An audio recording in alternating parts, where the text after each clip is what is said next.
IT leaders embracing the role of change maker. What is organizational change management in digital transformation? And an excerpt from my new book called The Final Countdown. Those are just a few things we're going to talk about here today in episode 133 of Transformation Ground Control. This is Transformation Ground Control, your source for all things business, technology, strategy, and change. If you're growing your business, leading change within your organization, or undertaking any sort of operational or technology change initiative, this podcast is for you. This show covers what you need to know about digital transformation, organizational change, operational improvement, and business growth. 5, 4, 3, 2, 1. And now, here's your host, Eric Kimberling.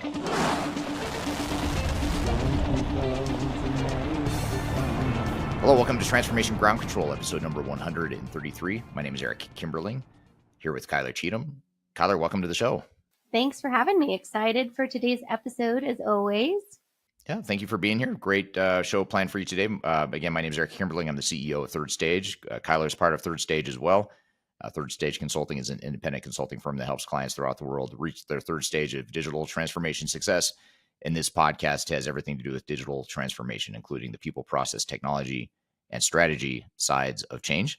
We're excited to have you here today. Great episode planned for you today. We have new episodes that come out for the show every Wednesday.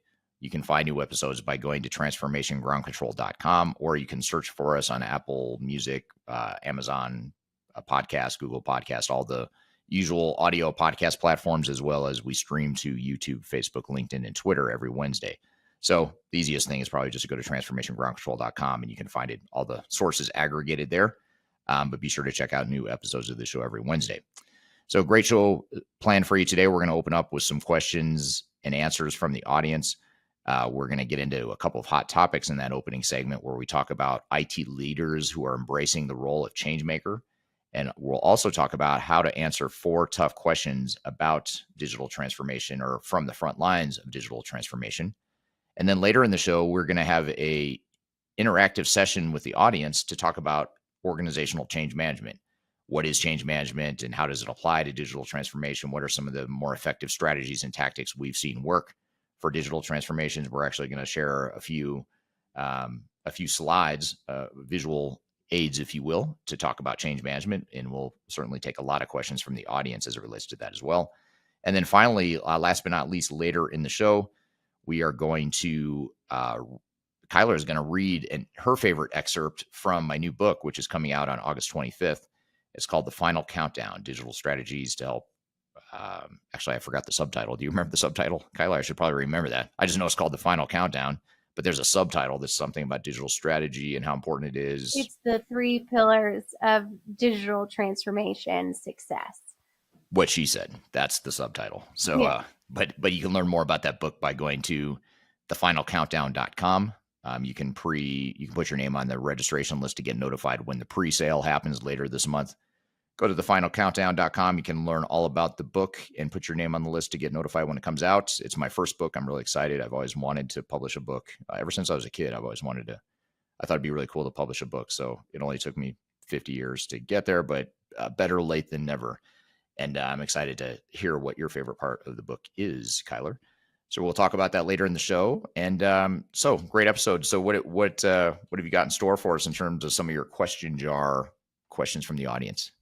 Absolutely. So we've had some great questions from the audience specifically this week. And if you are new here or you'd like to post a question with hashtag #AskEric, you can do that on any of his social media channels or our Third Stage brand channels as well. These questions specifically are from his YouTube channel and TikTok. We had a lot of action happening on TikTok this week. So if you don't follow Eric, it's some great kind of bite-sized pieces of content to really learn about digital transformation. So let's pick some out of my jar here. Okay. This one is from your TikTok channel. So how do you differentiate digital transformation from digital modernization? I hear both phrases used these days. Yeah, it's interesting how caught up in words we get. I've noticed some comments on social media lately that words matter, and actually I've been criticized at times for using words interchangeably, and I know that's sometimes a weakness of mine.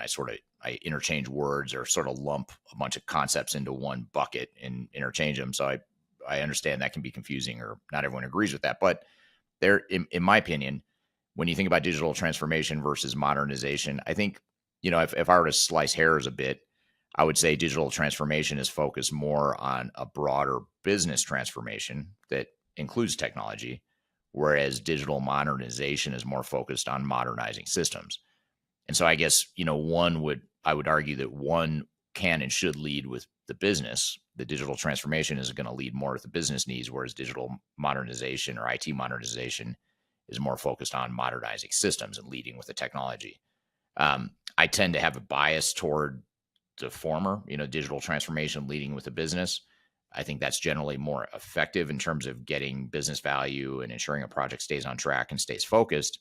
Whereas I worry, or I see too often, IT modernization efforts that get caught up in just focusing too much on technology without a bigger picture connection, or without a connection to a bigger picture view of what the organization is trying to accomplish. So I'd say there's a slight difference, but at the end of the day, you have to define whether it's IT modernization, digital transformation, whatever you want to call it, you have to define what that means for your organization and prioritize accordingly. So I guess that's a long way of saying, in my opinion, it doesn't matter what you call it what you want it to be for your organization and define it accordingly. Yeah, right. Owning those words, which actually you talk a lot about that in your book, how the words actually have to match the culture. And in a few episodes back, you talked about one of your top case studies. And it reminds me of when you said that you had this big, complex client that was really averse to the word change management. So yes, words do matter, but what really matters about them is not so much how someone says them on the internet, like Eric, but how you identify them as an organization, right? What do they mean to you?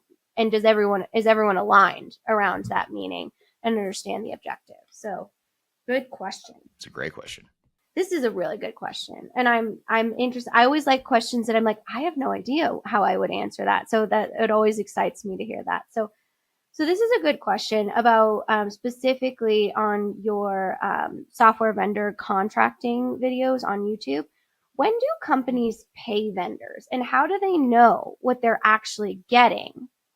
Great question. Well, first of all, I'll start with the second part of the question first. How do they know what they're actually getting? I think that's a great question, because you have to obviously know what you're getting, but it's a common problem where during the sales cycle, you get demoed, or you see a demo of a product or a module or a version of a product, and it doesn't necessarily match what you end up buying in the contract. And sometimes this is an unintentional oversight on vendors' part. On other times, you get an overzealous sales rep who's showing you this new version or this upcoming version of software and all the great capabilities, but then that's not the version you're actually getting. So you have to be really clear and really dive into during the demo process an understanding of what modules you're seeing, which version of the software you're seeing, and make sure that when you do go to contract with that vendor, you reflect that in the contracts. So that's how you're sure what you're getting. But as far as when you pay the vendor, typically they want you to buy all the licenses up front and start paying on those licenses right away, even before you start using them, which in my opinion makes absolutely no sense, but that is how the industry works. You generally, if you have 1,000 users of the software that you're going to deploy over the next, say, 3 years, you're buying 1,000 licenses on day one, and you're paying for those licenses on day one. Now, generally what we'll do when we're helping our clients negotiate is we'll obviously push back on that and say it makes absolutely no sense to pay for 1,000 now when it's going to take us 3 years for the 1,000th person to start using it.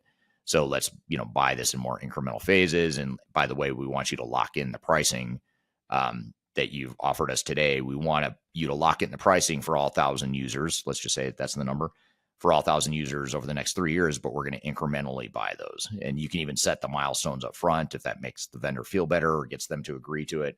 But anything you can do to push back and defer that cost obviously will help. And vendors can absolutely do it. They may not want to, and they may not ultimately do it, but they can. It's just a matter of whether you can convince them to. They don't lose money by doing it. They just don't make as much money up front. And sales rep are commissioned, I believe, more heavily on the upfront sale than they are sort of the ongoing additions of licensees. So that's part of the pushback you get is you get a sales rep who has a lot of commission to make on this deal.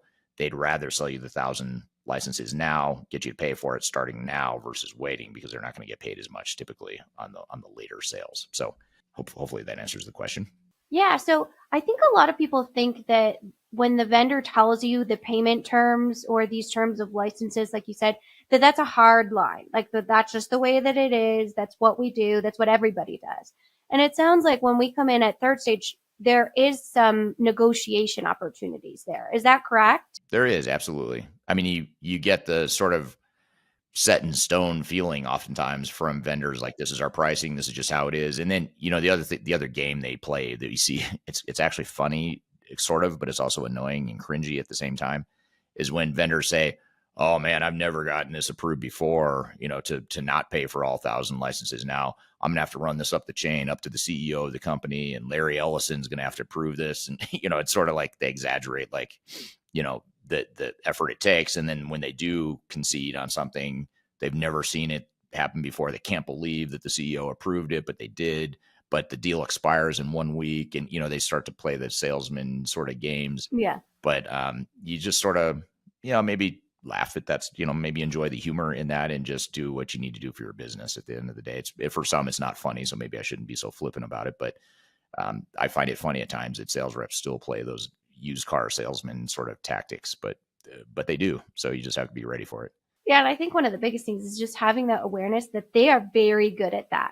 I always tell the story of like when we buy software, sometimes I go to Eric and I'm like, we have 2 days to do this and blah, blah, we got to, get this deal. And even someone that's in the industry can oversee those types of red flags of, oh, you're actually being forced into this and you're not really taking the time to consider it. And I think that's, again, something that you talk about in the final countdown really well, is making sure that you have this mindful approach to digital transformation, not only from the ownership standpoint of how to use words, but also to understand this is your timeline, this is your project, and really to take ownership of that. No vendor, no SI needs to influence how you actually do this. And that's a big benefit of third stage, is coming in and just having that assurance that you can do these things in the industry that are quote unquote unheard of, because we got to, rise it up the chain to, someone that has this deity approval process.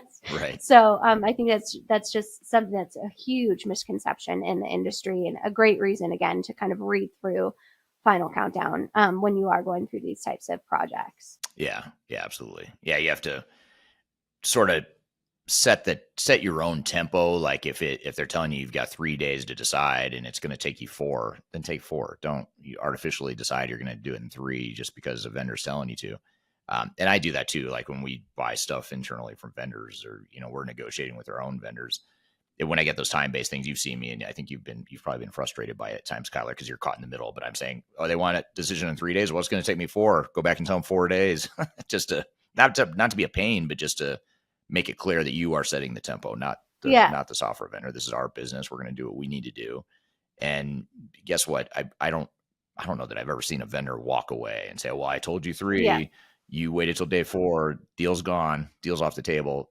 They'll make a big deal, a big stink about it, but usually they'll end up going back to whatever they initially offered you.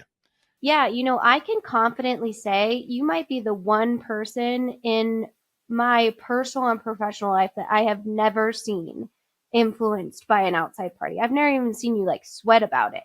So definitely a good insight, and another, I have countless reasons to read the book, because it really is kind of that agnostic and independent standpoint of you can really stand in the ownership of your own project. So all good stuff. And if you do have questions for Eric, or you want to ask questions on this podcast, you can either leave a question wherever you're joining us today in the comments, and I will pull them. And then also you can comment on any sort of channel. We monitor those really well, and Eric often answers them on the platform, or we do on the third stage team as well.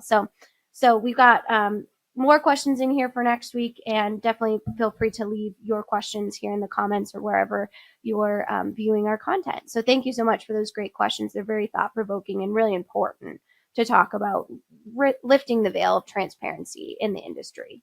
Absolutely. And if there's a question you want us to answer, you could leave it right now in the chat. You're listening to the podcast, but if you drop it in the chat now, it'll end up in the question jar soon enough. Kyler's pretty diligent about pulling those in as they come in.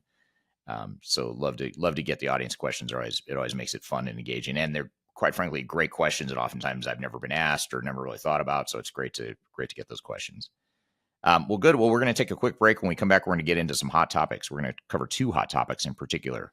We're going to talk about how IT leaders are embracing the role of change makers. And we're also going to talk about how to answer 4 tough questions from the front lines of digital transformation.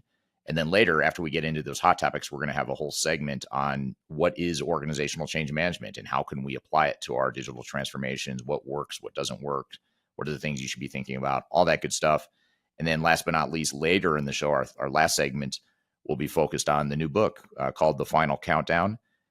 And Kyler's going to read us an excerpt from her favorite part of the book. So I'm excited for that. And by the way, you can learn about the new book at thefinalcountdown.com. And if you're wondering, yes, it was named after the rock and roll song, The Final Countdown. So you're welcome for getting that song stuck in your head for the rest of the day.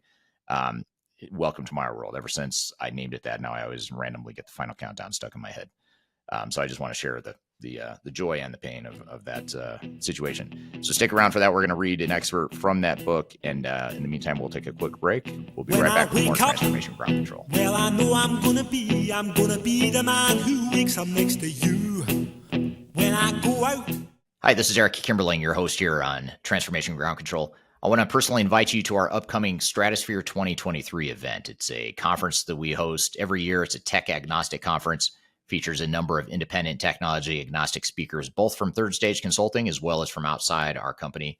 We try to bring in the industry's brightest minds and the most objective minds to help you learn the things you need to know to make your transformation successful. We cover everything from digital strategy to software evaluation to change management to program management to process improvement, data and architecture migration, all that kind of stuff we're going to cover here in Digital Stratosphere. It's going to be October 4th, 5th, and 6th in Denver, Colorado. I'll be there. Kyler will be there, our co-host here on Transformation Ground Control, as well as others will be there. So be sure to check us out. We'll also have great opportunities for networking, for peer networking, as well as networking with speakers. We're also going to have great entertainment, too. We'll have some happy hour networking events, as well as live music from That 80s Band, which is my favorite cover band. They play all 80s stuff. So come enjoy that as well while you're at it. It's all happening in Denver, October 4, 5, and 6. You can go to stratosphere2023.com to learn more about the event. Be sure to register by August 15th to get the early bird discount, which is fairly significant. Again, stratosphere2023.com. Learn more about it. Hope to see you there. And in the meantime, hope you enjoy the rest of this episode of Transformation Ground Control.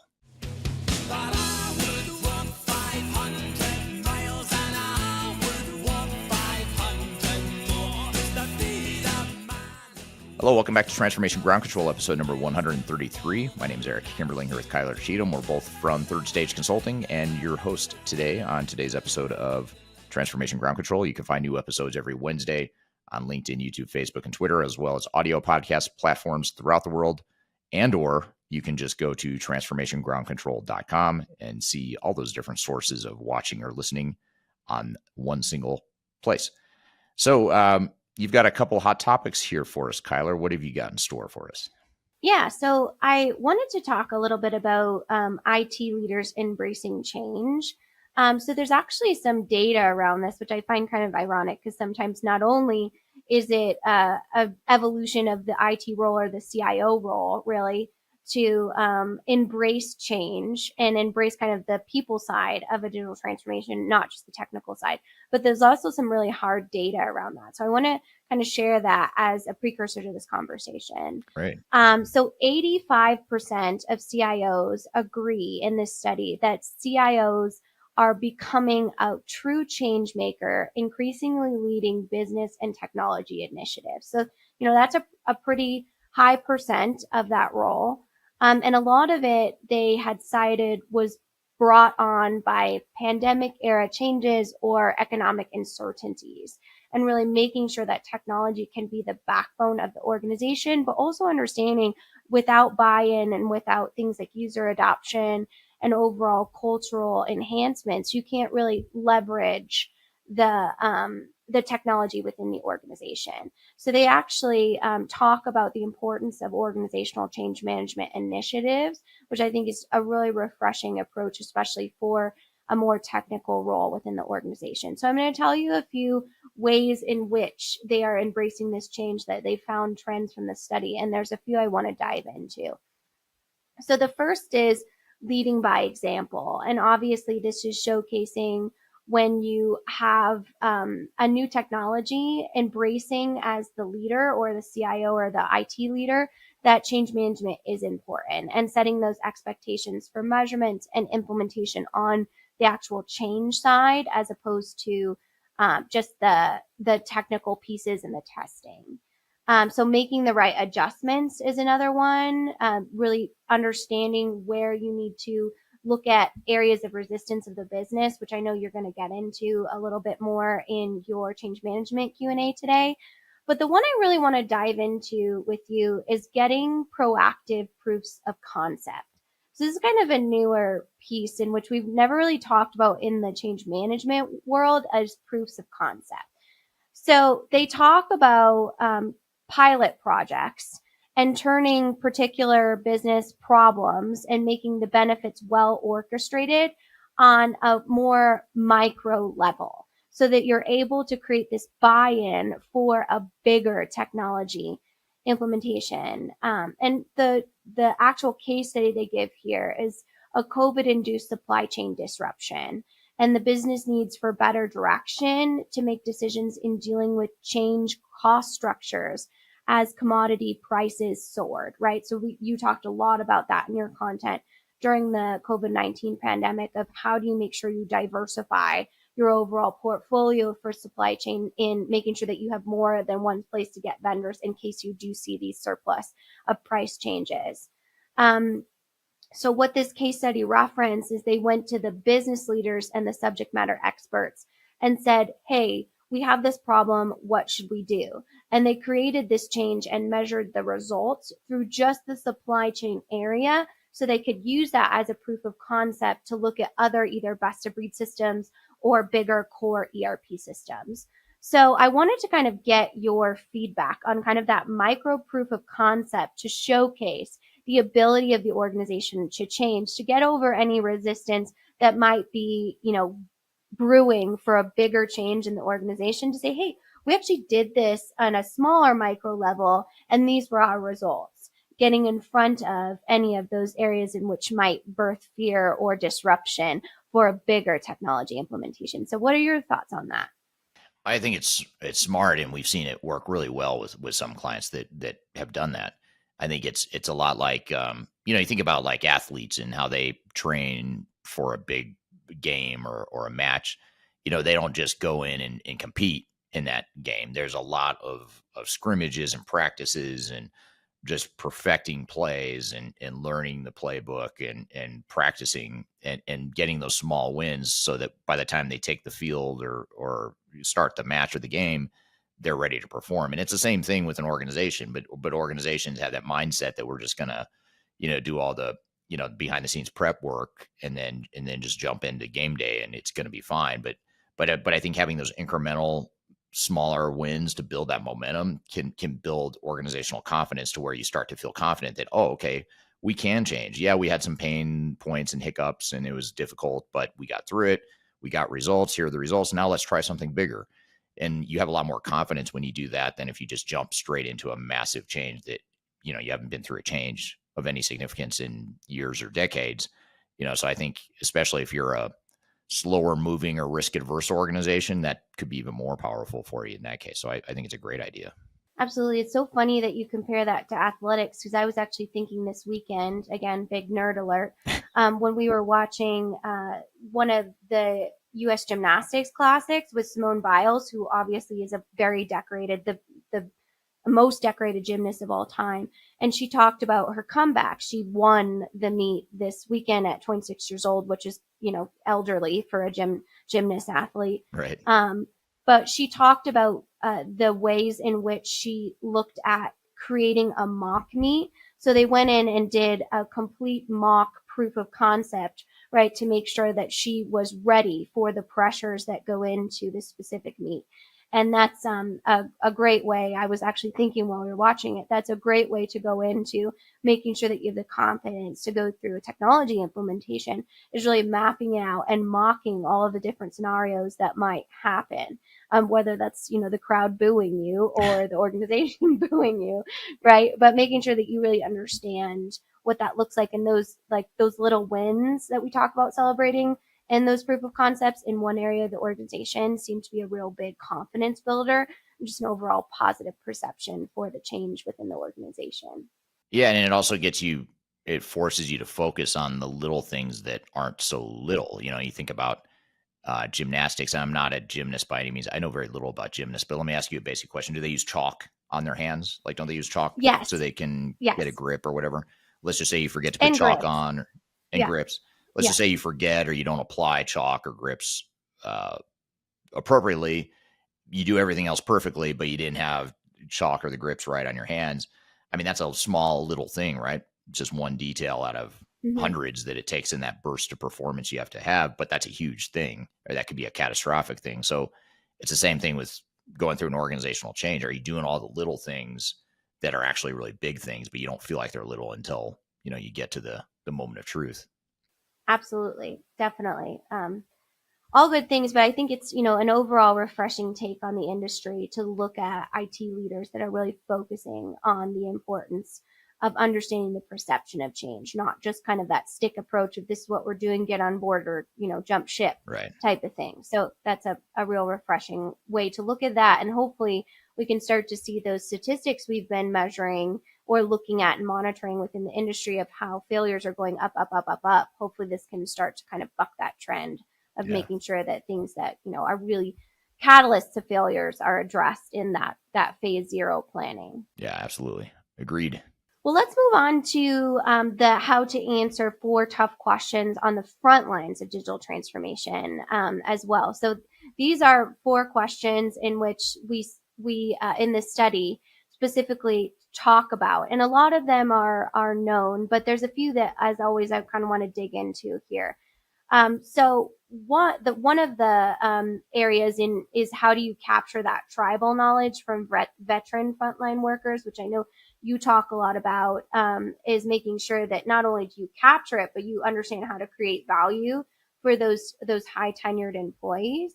Another one is talking about how do you keep your digital strategy engaged within your employees. So not only capturing tribal knowledge, scaling technology, but integrate it in all of your strategies. And one strategy they talk about specifically in this article that's a really important key aspect of digital transformation is how do you use your digital solutions and training support to actually recruit top talent, which is something we have talked about at kind of a high level, but never talked about the importance of modernization of technologies or IT structures to actually attract top talent to your organization as a recruiting tool. So I thought that was a really interesting overall tactic in looking at the front lines is how do you create that user experience that actually attracts talent to your organization through a digital transformation. So I wanted to get your take on that, as it's not a way that we've really ever kind of looked at digital transformation. Usually it's about operational efficiencies, ROI, maximizing value of technology internally, but not onto the outside looking in. How do you actually use it as a recruitment tool, which I think is an interesting perspective. Yeah, it is, and it actually it reminds me of a dynamic that we see often with our clients. That's sort of the opposite of what you're saying, which is the undermining that old outdated technology, the way that old outdated technologies can undermine your recruiting abilities or your user experience. So a lot of times we have clients who are still, believe it or not, using like mainframe based systems that are green screen systems, and you get young kids out of college that it's like a foreign language. They have no idea what is going on. Like, what do you mean there's no GUI, or there's no, I have to memorize a transaction code and enter that? I mean, it just doesn't make sense to someone, and nor should it, by the way. I mean, that technology is so outdated, but it was so common 25 years ago or 30 years ago, where you have a 4-digit transaction code you'd have to memorize to get to the screen you need to be able to do whatever it is you're going to do. And, a kid's not going to understand that, and nor would you or I probably, I would argue, just because it's so old. But I think that's sort of the negative, or the negative based consequence of having an old, outdated system. But I think if you do have better tools and easier ways to do people's job, that can be a recruiting tool. I have not seen an organization do that effectively, but there's no reason why they shouldn't be, and why more organizations shouldn't be, because I think that can be a selling point, especially, if you're trying to attract younger talent. Especially, I think that's where better technological tools is going to help with younger talent, especially. Yeah, absolutely. So should that be a consideration in your phase 0 planning? We don't have it on our checklist, but I'm feeling like maybe we should add it. We probably should, because what it does is it forces you to think about, forget recruiting for a second. I know that's the point of your question, but even more fundamentally than that is looking at your existing employees and making their lives better. How do you make their lives better and easier and more enjoyable and less frustrating? And if you can do that, then it's going to be easier to recruit, back to your question. So I think, looking at a digital transformation in general about employee experience, I think we talk a lot about customer experience, and that's something we focus on as consultants, but we and our clients probably don't focus enough, and the industry, I would argue, doesn't focus enough on employee experience, which certainly if you're doing an HR or an HCM implementation, I think that's maybe the exception.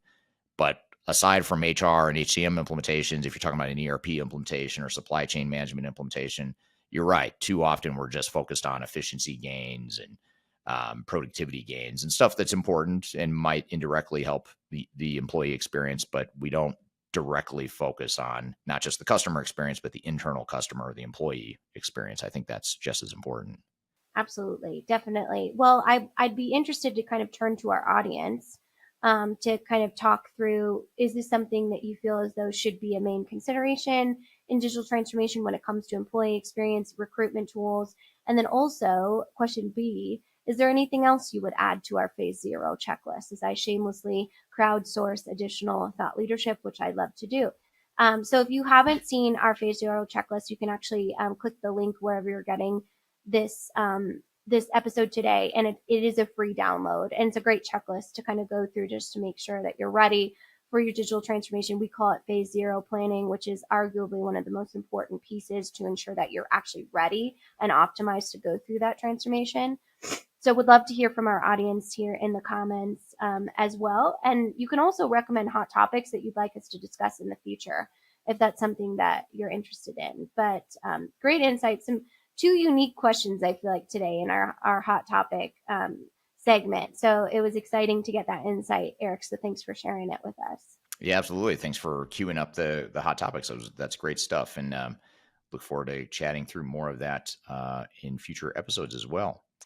Well, good. Well, we're going to shift gears a bit, and we're going to talk about change management here in a moment. We're going to do our next segment focused on what is organizational change management and how does it apply, or can it be applied to digital transformation? We're going to dive into that, take a bunch of audience questions, share a couple slides or visual aids for change management or related to change management. We'll do that next. And then later in the show, Kyler is going to share with us her favorite excerpt from my new book called The Final Countdown, which you can learn more about that book at thefinalcountdown.com. The book that will be released on August 25th on Amazon. You can buy it digitally, or you can buy hard copies of it on Amazon beginning August 25th. So be sure to check out thefinalcountdown.com, and we're going to get to an excerpt from that book later in the show. So stick around. We'll be right back with more Transformation Ground Control.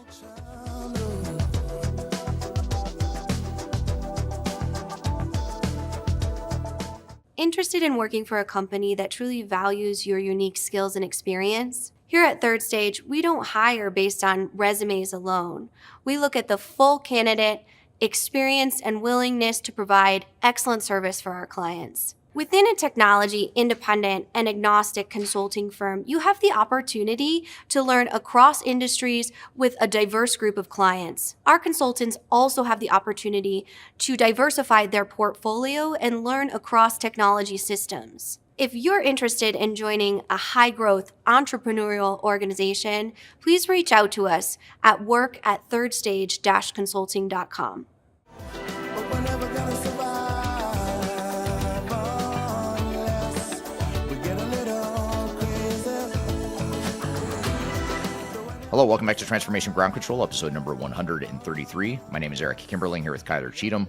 You can find new episodes of this show every Wednesday on YouTube, LinkedIn, Facebook, and Twitter, as well as audio podcast platforms throughout the world. You can also just go to transformationgroundcontrol.com to find whatever platform you want to watch or listen to the show on. New episodes every Wednesday. So we thought it'd be great to have a conversation about change management. We had our change management episode, which was released a few weeks ago. That was sort of pulling in the best interviews from the world of change management. Great episode, by the way. If you haven't checked that out, go back and look for the change management episode. It was probably, I should probably know or have it in front of me, but I think it was probably 6 or 8 weeks ago we did that episode. You can go back and watch that. It's a great one. But we thought we'd do more of a deep dive discussion here with the audience and get into really the basic fundamentals of what change management is and how it can be applied to digital transformation. So we thought we'd have that conversation here today. So with that all being said, let's jump into the conversation.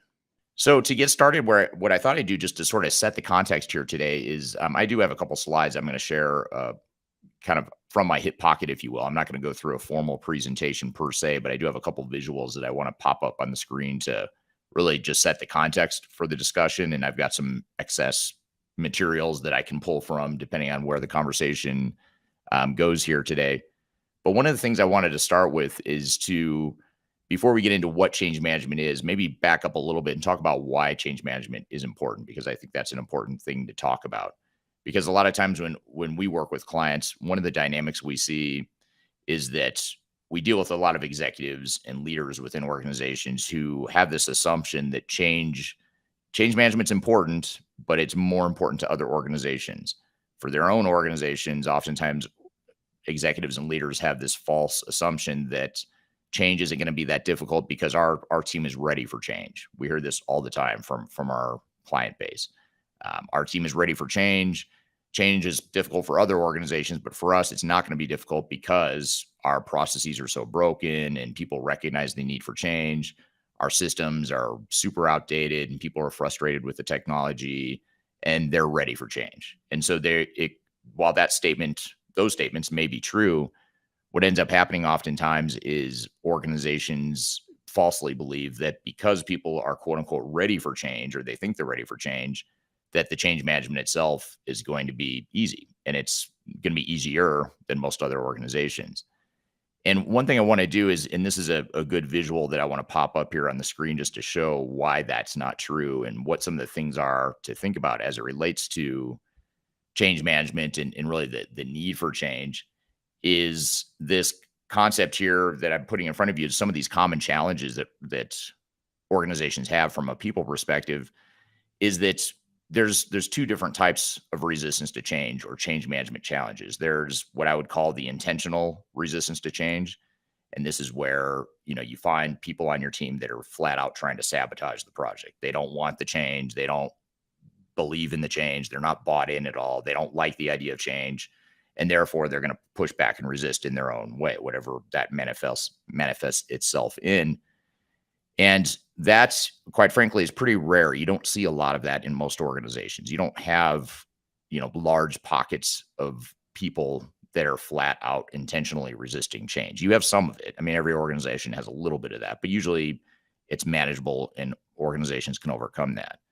What I would say this is the most dangerous, the most difficult change to navigate is the more common and the more subtle type of resistance to change, which is essentially the other three buckets that you see on your screen here: the unintentional resistance, the misunderstanding, misalignment.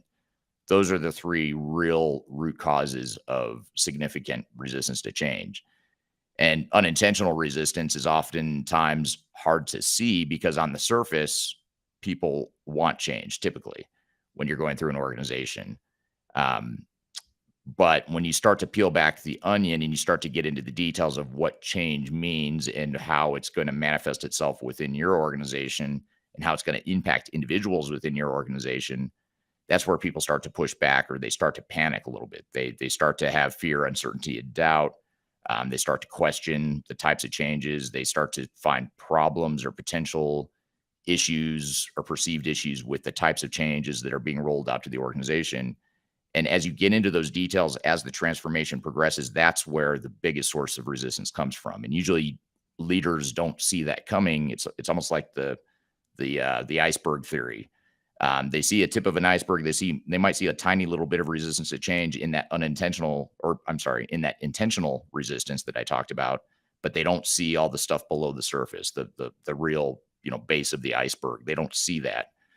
Because on the surface, the tip of the iceberg, they see people that want change, they're on board, they're excited about it, they recognize the need for change.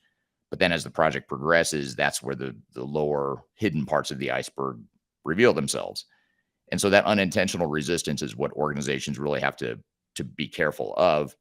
And then there's two other types of sources of people challenges that lead to resistance typically, which somewhat overlaps with unintentional resistance, but is worth calling out separately here, which is misunderstanding, misalignment. So if employees don't understand and have clear direction and clear understanding of what their jobs are going to look like in the future and what business processes are going to look like in the future, they just don't understand because no one's communicated that to them or it hasn't been shared with them, that misunderstanding will typically lead to resistance to change. And same with misalignment. If an organization is not on the same page, if they're not rowing in the same direction and headed in the same direction, that misalignment creates these sort of headwinds that will make change management very difficult, if not impossible. And so the key is, how do we get our team aligned and make sure that we're all on the same page, especially at the leadership level? It starts with the leadership, but then it sort of trickles down through the organization as well. So very important to address that as well. So this visual right here is meant to show that there's different types of resistance to change, and the most important sources and the most significant sources of resistance to change are those that are unintentional. And so I think that's important to point out, because a lot of leaders misunderstand that. And I think that's something that if you're not a leader or you are trying to manage expectations of your leadership team, that's a useful concept to share with them, because I think a lot of them are overly optimistic and assume the best, when I don't want to say you should be assuming the worst, but you should assume that there's a lot underneath the surface of that iceberg that you don't see yet until you do a more formalized organizational assessment, organizational readiness assessment, which is something we can get to here as we continue the conversation here today.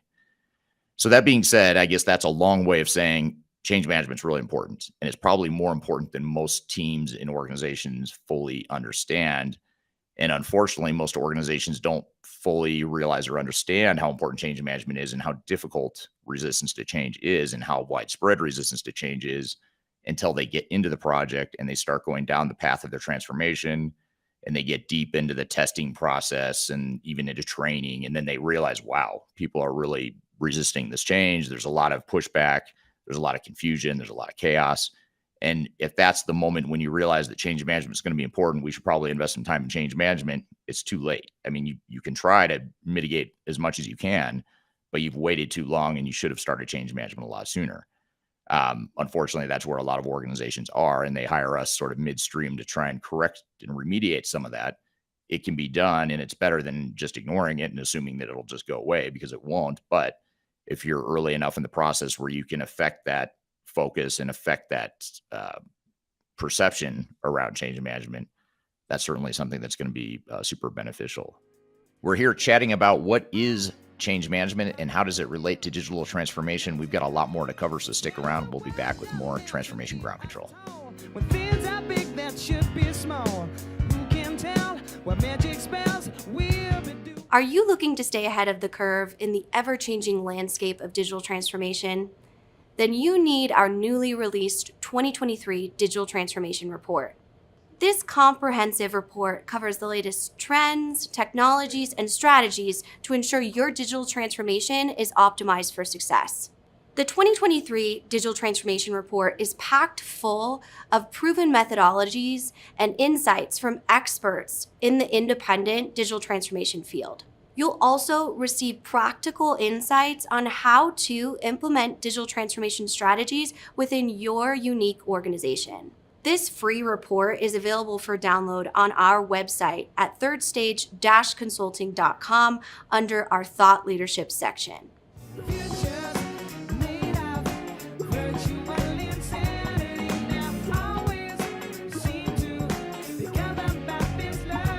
Hello, welcome back to Transformation Ground Control, episode number 133. You can find new episodes of this show every Wednesday by going to transformationgroundcontrol.com.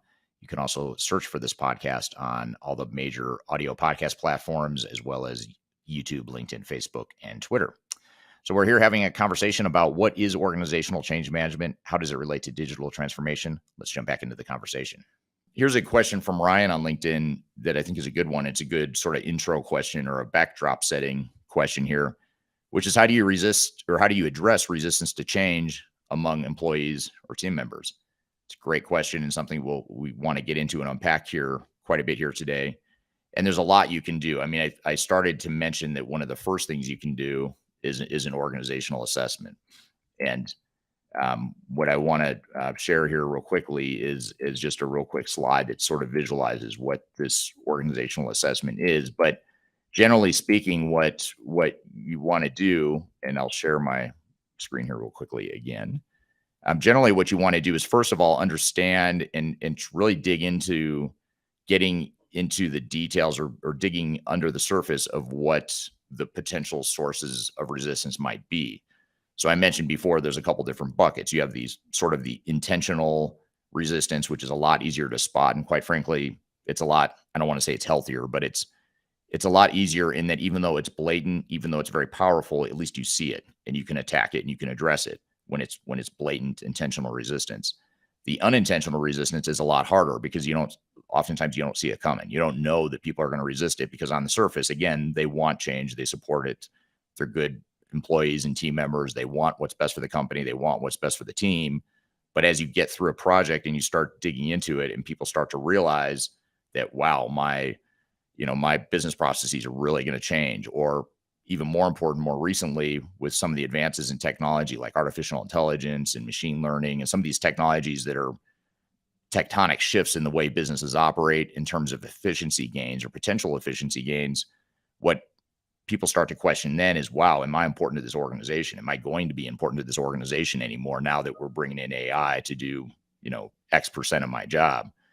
So that's an important thing to point out is that, it's when you get into the details and you start to see the personal impact that these changes have, that's when people start to really push back.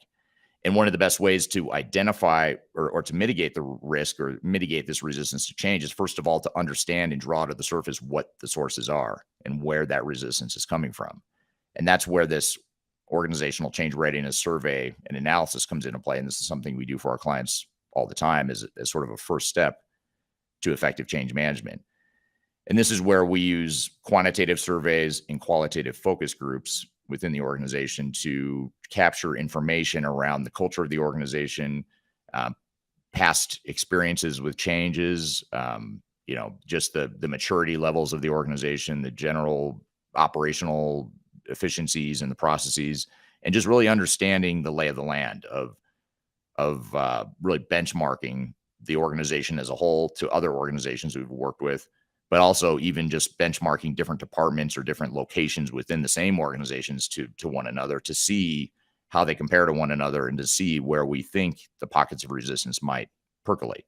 And so if we can do that and we can really dig in and understand and predict where resistance to change is likely to come from, then we can be more proactive in creating that change strategy and plan. And so to answer Ryan's question about how do you address all this stuff, a lot of it depends on what you find in this organizational assessment. So just to give you a couple examples, if you go through this organizational assessment, and let's just say that you come to the conclusion that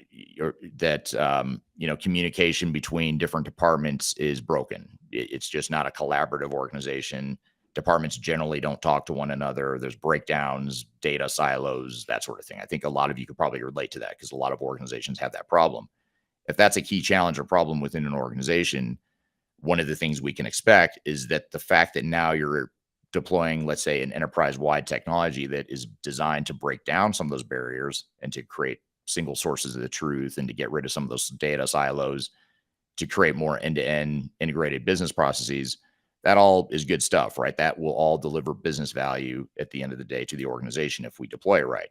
But in the meantime, people are going to struggle with that because we know right now they're operating in silos and they've got their own myopic view of the world. Now we're asking them to look at end-to-end business processes and to break down some of those silos. And again, getting back to the point of intentional versus unintentional resistance, on the surface, most people probably won't push back on that concept. They'll agree that that makes sense. That's good for the business. That's good for us as a team, et cetera.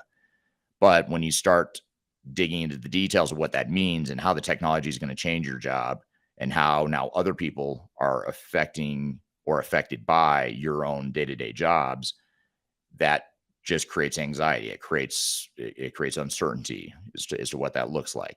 Now that we have, for example, now that we have end-to-end integrated processes and those data silos are gone, that could create a perception, or that could create a feeling for me personally. Let's just say I'm part of the change. That could create a feeling of, hey, my job is suddenly less important because now we've got automation of processes, we've got integrated processes, the data silos are gone. All that stuff that I had in my head with tribal knowledge and all the heroics I used to do my job before, suddenly that stuff isn't as important anymore because we've got technology now to do our jobs or to help us with our jobs more effectively. Again, we probably recognize that's best for the team, best for the organization, but for us personally, there's some questions around what that means to us individually. And that's where people get hung up. That's where suddenly I'm not as excited about this change as I was when we were talking about it in theory. Now that you're telling me that the process is going to change that much and things are going to be disrupted in that way, in the short term especially, suddenly I'm not quite as excited about that, and I might not support the change as much. Here's I want to show you a visual graphic here that sort of summarizes or illustrates this point a little bit more. But when you think about change management, and I'll let you kind of read the cartoon here and the bullets that go along with it, and I'll give some backdrop here. Hopefully you think it's as funny as I do. But this is a cartoon one of our team members created a couple years ago that sort of illustrates the point that when we have ownership and pride in our jobs, and a lot of you can probably relate to this, people that have been with the team for years, if not decades, they've built immense amounts of tribal knowledge. They've perfected and fine-tuned business processes, for better or for worse, even if they can be improved, even if they're not ideal. They themselves have taken pride in developing those processes with limited tools, limited support, perhaps. And there's a lot of pride that goes with that. And so organizations and individuals within organizations have that sort of pride in what they've created. And when we come in as consultants, or if you come in as a leader or a digital transformation project team member, and we say, hey, we're going to change that process because it's broken, and we're going to completely change it, we're going to automate it, we're going to put in technology and tools and all that stuff, suddenly, again, we intuitively understand it's probably best for the organization and best for the team. But we do start to question, what does that mean for me now? I created this elaborate spreadsheet to manage my part of the business, and I spend 80% of my day and 80% of my job is focused on that spreadsheet and on this elaborate process and tool set that I've built over, let's say, 20 years. Well, that's a threat. That creates fear and anxiety, fear, uncertainty, and doubt. And so we've got to figure out how do we address that? How do we create clarity of, just because your spreadsheet is going away and becoming automated doesn't mean that you're not important to this organization. And just because that spreadsheet is going away doesn't mean your job's going away. Your job's going to change, but now let's define what it looks like. And let's create that vision of what your job looks like, so that that person now suddenly gets excited about it again, instead of being worried about the unknown. And too often, project teams and organizations create a huge amount of uncertainty by not clarifying and not understanding themselves what the changes are going to entail. So in other words, they say, we're going to put in technology to automate a business process. We're going to get rid of that spreadsheet that you've been managing for 20 years to do your part of the business. And don't worry, your job's going to be a lot easier now. Now you won't have to worry about that spreadsheet. Well, that sounds good in theory, but then when I really start to think about it, I think, well, what am I going to do? Like, what's my job going to look like? What am I going to do day to day? And if that's a question I don't have a good answer to, or that no one else in the organization has a good answer to, you can rest assured I'm not going to support the change. I'm not excited anymore. Now I'm probably at best neutral, best case scenario, but more likely I'm a resistor. I'm going to resist this change. I want change for everyone else, but I don't want my world to be disrupted in a negative way. And so that's the way we have to really understand sort of the psychology of how organizations operate and how people think, because that's an important part of it. So that's the key: change readiness, uncovers some of these sources of resistance. Once you've done the change readiness, then you can get a little bit more prescriptive about what the different types of changes or change management tactics can be used to address those things. So here's an interesting comment from Adnan on LinkedIn. I think managers are unable to see the hidden part of the iceberg, but leaders do. It's a great point. Interesting comment. So in other words, maybe mid-level managers don't typically see the hidden part of the iceberg, but leaders do. I think the good leaders do, but I would also caveat or maybe add to what you're saying that there are leaders that don't understand the hidden part of the iceberg. On the flip side, I've known a lot of mid-level managers that actually do understand the hidden part of the iceberg because they're closer to the front line people that actually are going to be affected or have that sort of resistance to change. So I sort of agree with you, but I think it depends on the organization. But good leaders do see it. I mean, good leaders will look underneath the surface in the tip of the iceberg. I think the really dangerous, I don't want to say they're dangerous leaders, but the dangerous behavior of leaders is to assume that I see the tip of the iceberg and I assume that's the entire iceberg.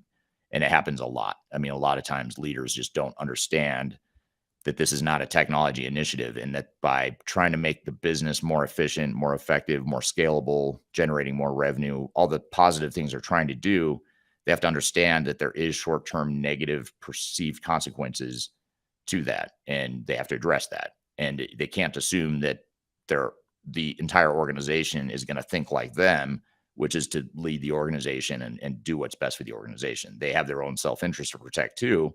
And that self-interest and that that individual fear, uncertainty, and doubt is very, very powerful, especially when you multiply it by however many employees you have. So great point and great question there. Another interesting comment here is from Cheatham from LinkedIn. Technology plays a pivotal role in this process. Take into account the perspective of the employee to enhance the overall experience. So totally agree. Technology is important, but you also want to take into account the perspective of the employee and really, what is that employee experience and what is that employee impact? What is the change impact to each major work group in the organization and each individual in the organization so that we can create a communications and change management plan that addresses those specific needs and concerns. We're here chatting about what is change management and how does it relate to digital transformation. We've got a lot more to cover, so stick around. We'll be back with more Transformation Ground Control. Just tell me what you've got to say. Tell me, I've been waiting for so long to hear. If you are aiming for transformation success, turn to Third Stage Consulting Group. Third Stage's independent and technology-agnostic consulting team helps clients define their digital strategies, define their roadmaps, and manage their transformations. With offices in the US, Europe, and Australia, our team helps the world's most forward-thinking organizations through their transformation pitfalls and risks. If you are embarking on a digital transformation or business change initiative, contact Third Stage Consulting to see how we can help you reach the third stage of transformation success.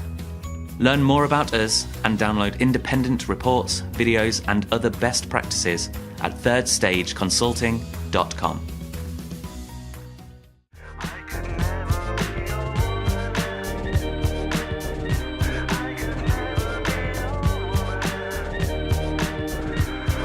Hello, welcome back to Transformation Ground Control, episode number 133. You can find new episodes of this show every Wednesday by going to transformationgroundcontrol.com. You can also search for this podcast on all the major audio podcast platforms, as well as YouTube, LinkedIn, Facebook, and Twitter. So we're here having a conversation about what is organizational change management? How does it relate to digital transformation? Let's jump back into the conversation. Here's a question from Ghassan on LinkedIn. Leadership may be in, but they need to be committed throughout the digital transformation journey and beyond. And that's a great point because on the surface, most leaders that we work with are committed. They're in. They support the project. But what they don't do is maintain that high level of commitment or that visible level of commitment throughout the entire project. What ends up happening is they sort of delegate the project to a project team. They set the tone and the vision for the project, which is very important, but then they sort of back off and let the project team manage the whole thing. And they need to do that to some degree. Don't get me wrong. They have to delegate. The CFO or the CIO or the COO of the company cannot be the project manager that's in, all the details of a project. But what they can do is make sure that they're getting support and buy-in from the rest of the leadership. So making sure that the leadership team is actively involved in making major decisions around what our business is going to look like in the future and what we want to be when we grow up, and how technology that we're deploying right now is going to help us get there. What you can't do is assume that the project team is just going to figure it out. They're going to go figure out how to design these new business processes and put in the new technology and change people's jobs and all that stuff. There has to be some sort of project governance there and sign-off process where, yes, the project team might come forth and say, hey, this is what we see as a potential future state operating model to support what the goals and objectives of the organization are. But it really needs to be the leadership team that ultimately blesses that or signs off on it or changes it and sort of gets their fingerprints on that future state design so that everyone's on the same page, and that so the project team is delivering what's expected from the rest of the organization. What you can't do is say, we want to put in new technology to make us more efficient, more scalable, generate more revenue, make our jobs easier, et cetera, et cetera. Now, project team, let's go get that done. You can't just stop there. You have to be involved, and you have to do some of the dirty work and rolling up your sleeves of really understanding and defining what those future processes are going to be, how it's going to change people's jobs, how you might, standardize processes, how you might consolidate parts of the organization, that sort of thing. So, I'll give you a good example. A lot of clients we work with are private equity owned companies. And so they're mid-size, high growth companies. They've got a lot of private equity money behind them. They go out and they buy a bunch of companies to fuel their growth, both organically and through mergers and acquisitions. Then someone decides, hey, we've bought all these companies now. We're highly inefficient though, because we're fragmented, we're siloed, we're acting like a bunch of different companies, which we essentially are because we just went and bought a bunch of different companies. So now let's start acting like one company. Let's have common business processes, common tool set. Let's consolidate the organization so we sort of have, less redundancy throughout the organization. All that stuff sounds great, but those are really big changes. I mean, those are massive changes you're talking there as far as taking, let's say, 5 different accounting departments now and consolidating into one accounting department that supports the entire organization, or taking a end-to-end supply chain process that is replicated 5 different ways throughout the organization because you have 5 different companies that were acquired. Now you're trying to come up with one way of running your supply chain, or at least one common way of running it. Those are massive changes that a project team is not going to be able to do on their own, not because they're incapable or incompetent, but because it has to be the leaders that set the tone and the level expectation and the definition of what those processes and organizational changes are going to look like. If leaders don't do that, what ends up happening is the project team will follow the path of least resistance. And the path of least resistance is to not change, to not standardize processes, to not consolidate functions, to not make massive major changes, tectonic shifts to the business. That is the path of least resistance, because it's a lot easier just to stay put, and the known of the status quo is very powerful. The unknown of future state processes that we don't understand, that's something we can't get behind. I mean, it's just, how do you support something you don't understand? And so that's the reason why leaders have to be the ones to set that tone and be actively involved in setting that blueprint for what the future organization is going to look like. But too often what we do as leaders is we set that really high level tone and vision. We put together a project team. We hire a big system integrator to come in and help implement technology, and we hand it off to them. And again, if you do that, you can rest assured you're not going to get the business value you expected. And you can rest assured you're going to get a lot of resistance to change because the tone hasn't been set from the top, and the top hasn't been nearly active enough in the definition of the business processes. Here's an interesting comment that will, I think, generate a good discussion here. This is from Cheatham again on LinkedIn.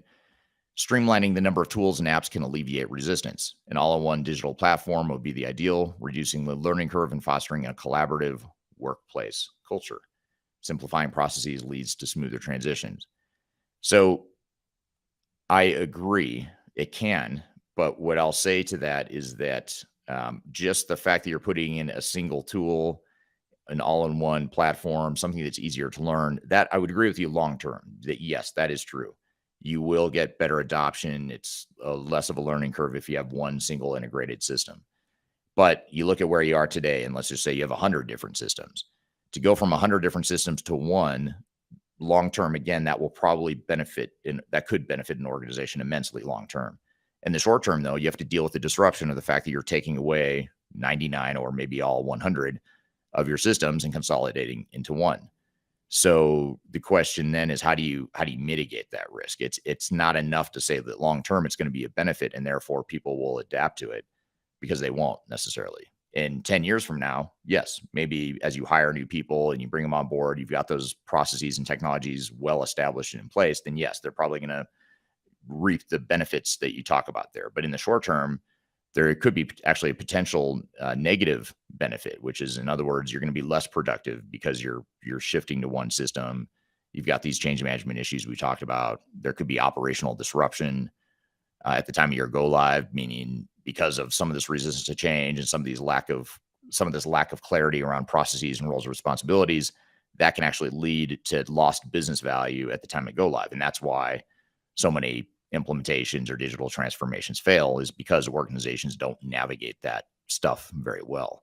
And so I agree with your statement longer term, but I think the question is, how do we bridge that gap between where we are today to that future state utopia that ultimately will be more effective and adaptable for the organization? A lot more people dropped in the chat here, by the way, where they're from. We've got additional people from Fort Lauderdale, Florida, Chicago, Illinois, Delhi, India, Germany, Vietnam, another one from Germany, Canton, Ohio, etc. So thank you everyone for joining here today. And thank you for all the great questions here. There's a ton here that I'm trying to keep up with. So thank you. Here's another interesting point from Michelle on LinkedIn. Michelle says mid-level managers have to manage up and down and have a lot on their plate. I think they understand the iceberg better. That being said, they will also be the ones to sink the project. They could be the ones to sink the project for sure.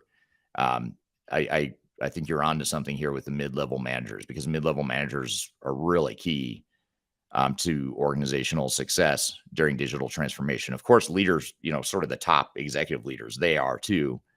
They're the ones that have to set the overall tone and vision for the organization and have that clear vision and have that, what do you want to call it? The general direction and clarity of where the organization is headed.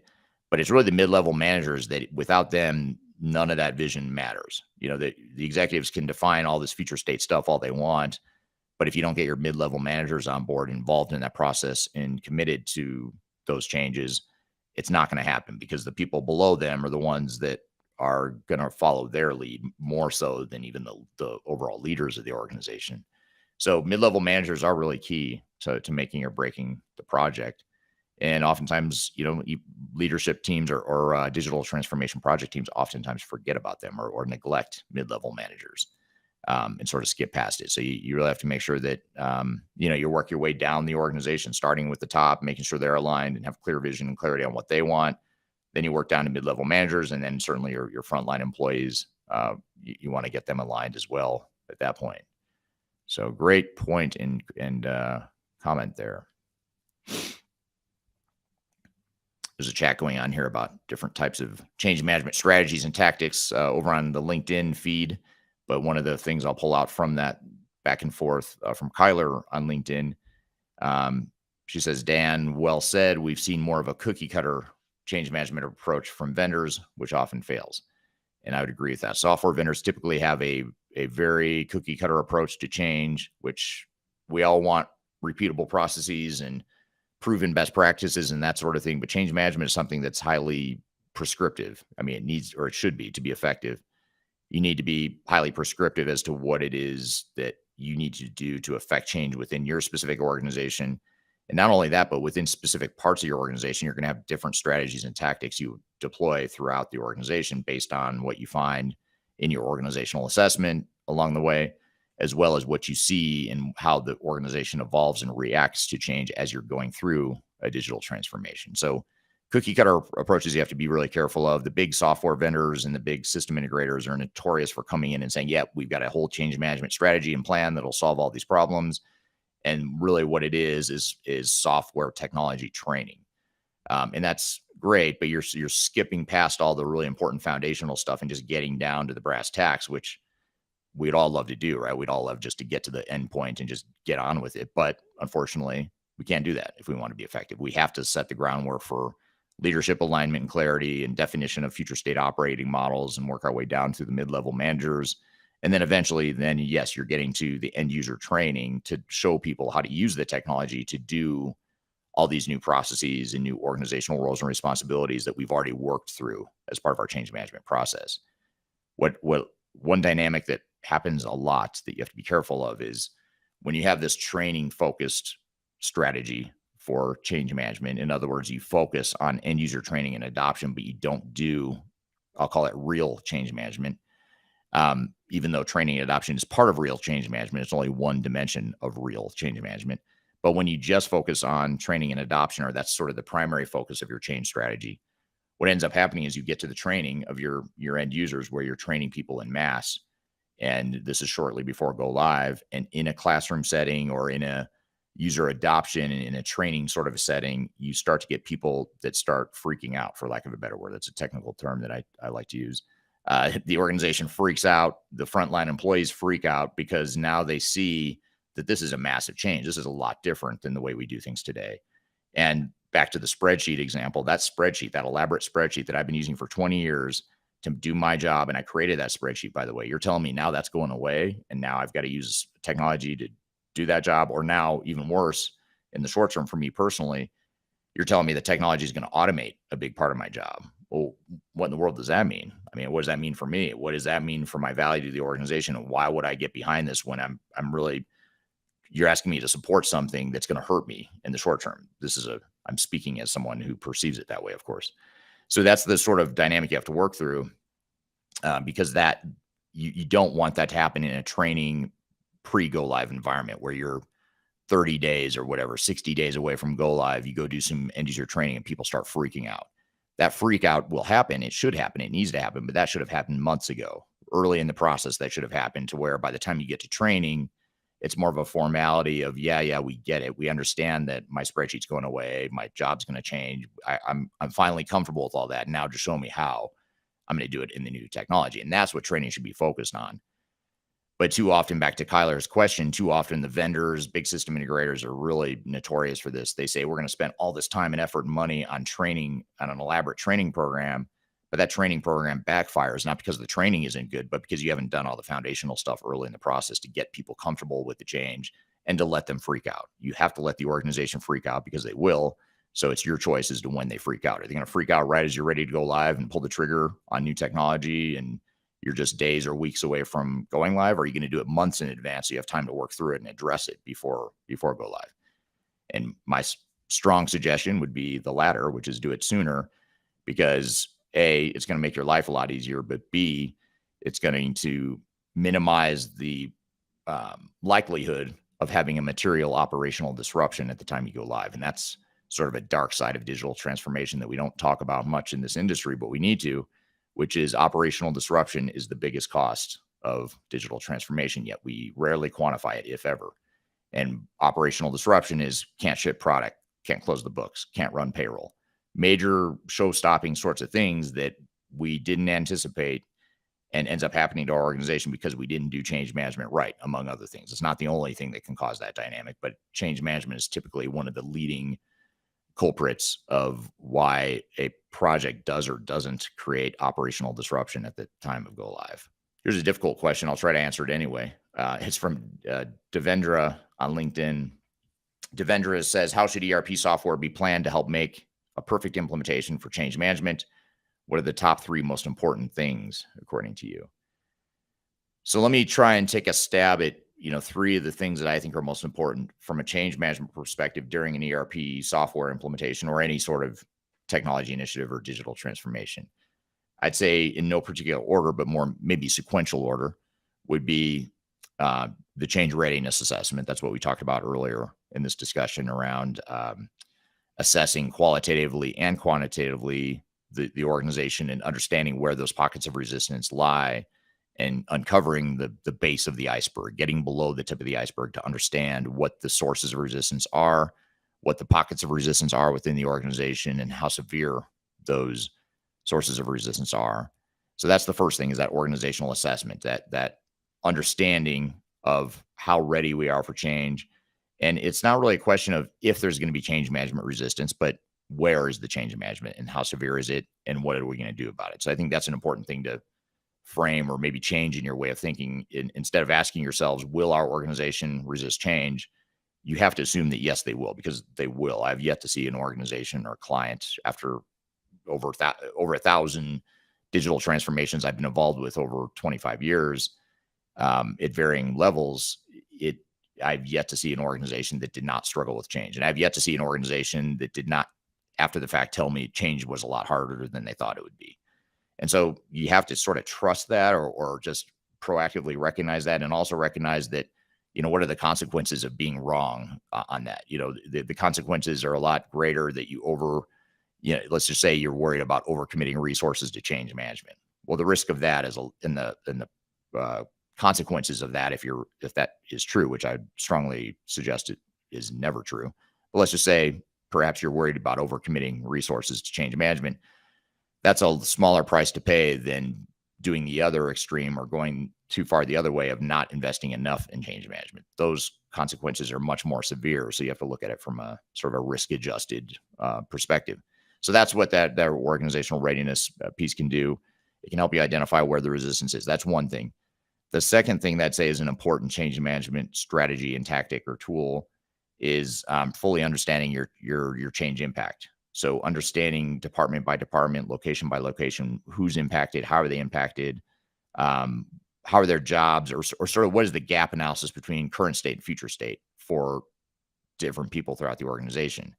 Because you have to be able to articulate to people what their jobs look like. And again, the dynamic that you have to watch is that so many project teams, software vendors, system integrators, implementing technical consultants, they all tend to look at things more focused on the future state. And they say, okay, we're just going to deploy technology that does A, B, and C. And that's great. You have to do that. But organizationally, from a change management perspective, we have to understand the current state and how the current state is changing and how specifically the future state is going to look for each individual within the organization, so that we can paint that vision for them, so that we can let them freak out. Back to my technical term, they can freak out as soon as possible in the process, and we can address that resistance to change. So that change impact, I'd say, is a second. And then I'd say a third, if I were to pick my top three most important change management strategies or tactics, a third would be the organizational design, clearly defining how reporting relationships are going to look, and also how job roles and responsibilities are going to look. So in other words, not just looking at a business process or workflow and understanding the change impact, but also defining what the job itself is going to look like. And they're somewhat related, but I think it's worth calling out organizational design as another one. And I also put that in my top three because it's probably, I can make a strong case that it's the most important change management tactic that is also the most overlooked in terms of organizational design. So those would be my sort of knee-jerk reaction to what the top three things are. The top three most important things are for change management. We're here chatting about what is change management and how does it relate to digital transformation. We've got a lot more to cover, so stick around. We'll be back with more Transformation Ground Control.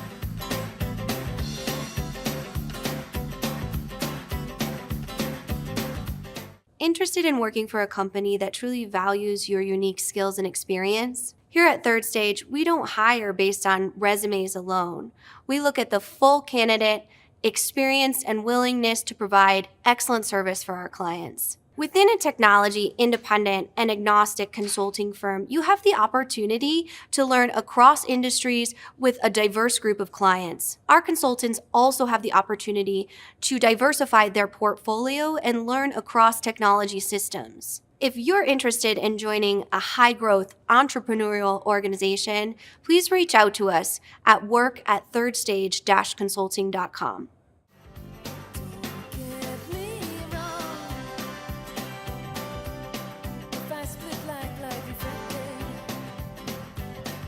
Hello, welcome back to Transformation Ground Control, episode number 133. You can find new episodes of this show every Wednesday by going to transformationgroundcontrol.com. You can also search for this podcast on all the major audio podcast platforms, as well as YouTube, LinkedIn, Facebook, and Twitter.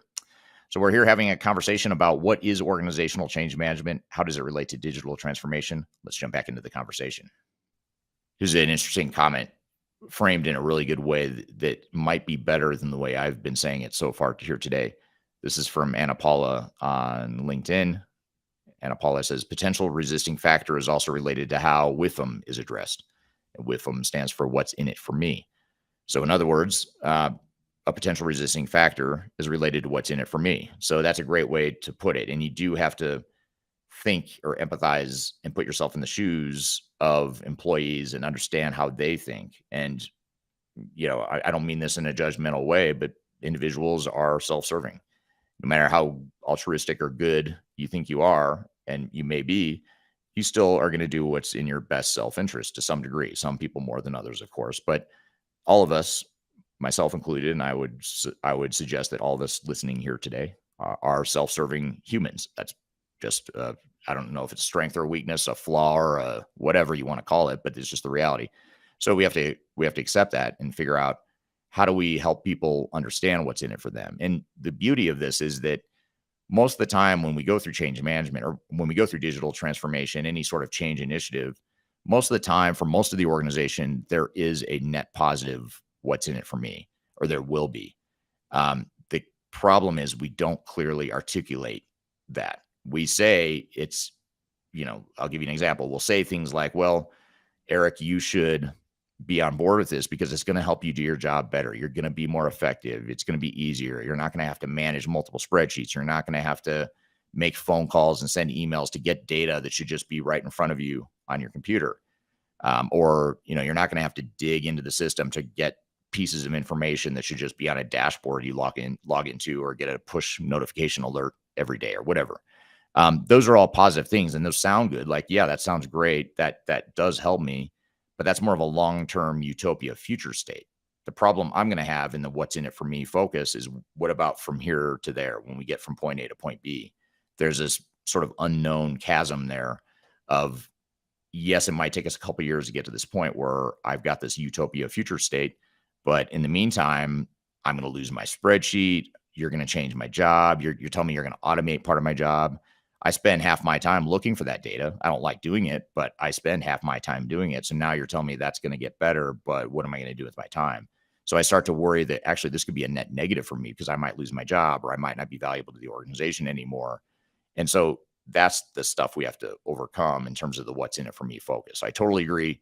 You have to paint that vision of what's in it for me, but you also have to understand that the utopia future state isn't always a perceived net positive individually during the transition, when we don't know what's going to happen to our jobs, or what's going to happen to our heroics and the tribal knowledge and the fine-tuned processes that we've developed over years and decades of being as part of an organization. So great point and question there. Here's an interesting question. It's from Vin on YouTube. Vin says, what would be best practices for leaders to check in, ensuring the digital transformation team is constantly engaged and motivated? That is a really good question. And you're sort of tapping into a big problem with digital transformations, is motivation. How do you keep people from burning out, especially the people that are actively involved in the digital transformation, because they're under so much pressure to hit these milestones and deadlines. Oftentimes, by the way, these milestones and deadlines are artificially compressed. They're not realistic. And we're expecting people to execute an unrealistic plan that we never, we're going to realistically achieve. Now we're putting on all this pressure on the digital transformation team to accomplish these unrealistic goals and objectives. So, first of all, the best thing leaders can do is have a realistic plan. Another dynamic that's worth noting is that a lot of organizations, or a lot of digital transformation teams, have this bad habit of getting a proposal from a software vendor or a system integrator and using that as gospel and saying, okay, vendor/system integrator says this is going to be an 18-month project. So this is an 18-month project.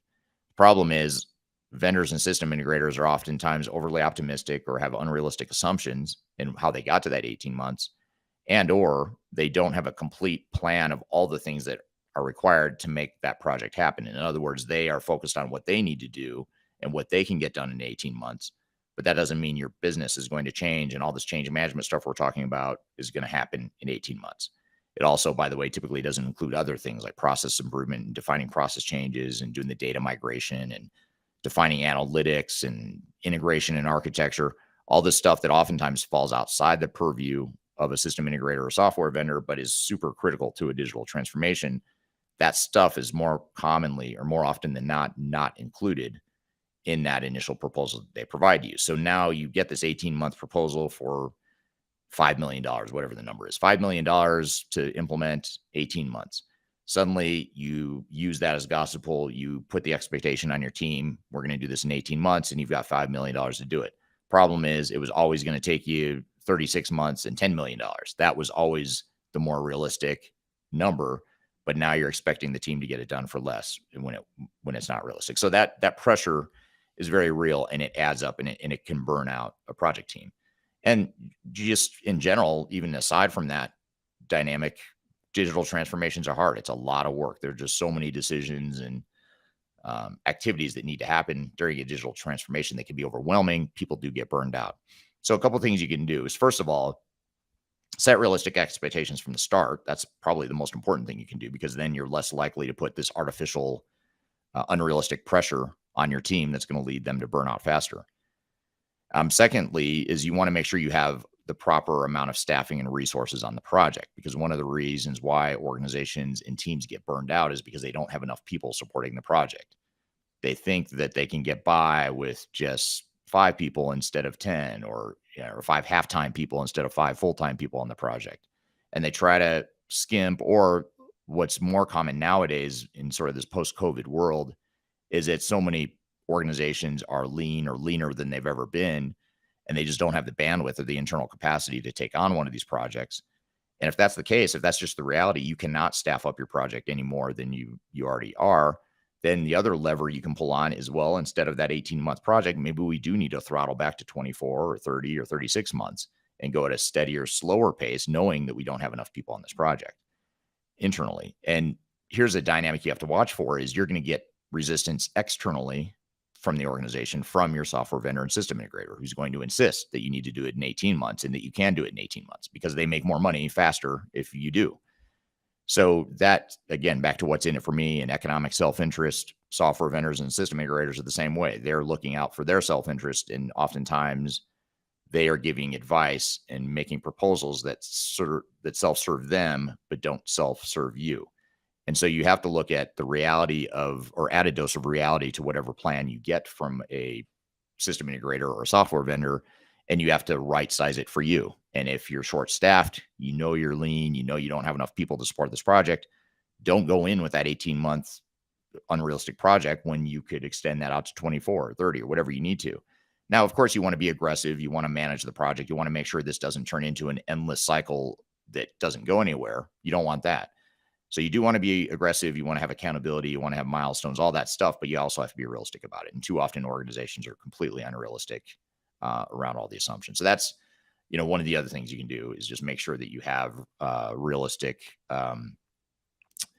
resourcing on the project. That will reduce burnout and reduce the need to go out of your way to keep people motivated.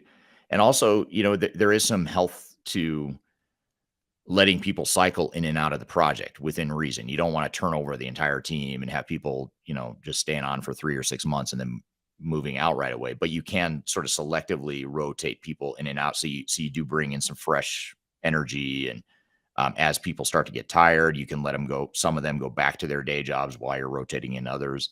That's an art and science. So you have to be careful with that, because again, you don't want to overdo it to where you have so much turnover that it creates turmoil.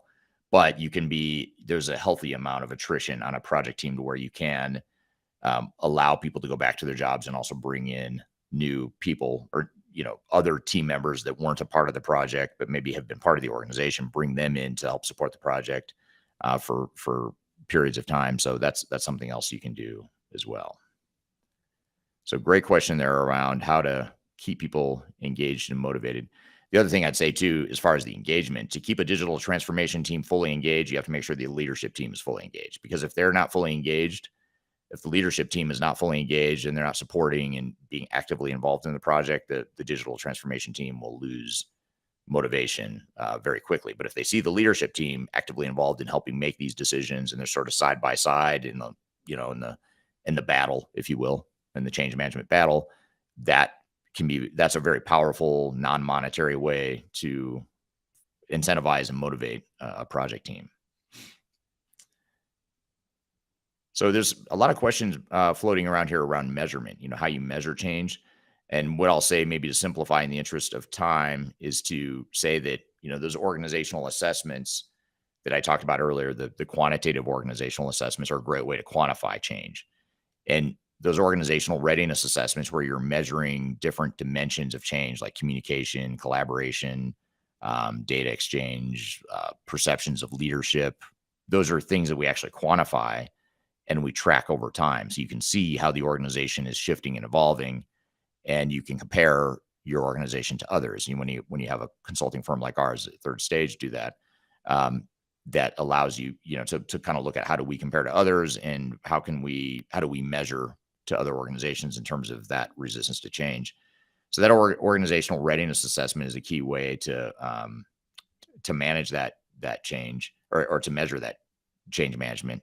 And it can be a great way to benchmark it to other organizations, but also benchmark over time how your organization is evolving as well.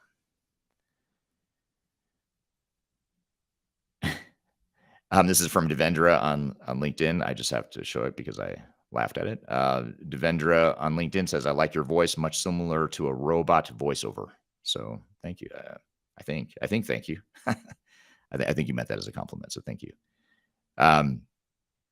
Jamal on LinkedIn says, the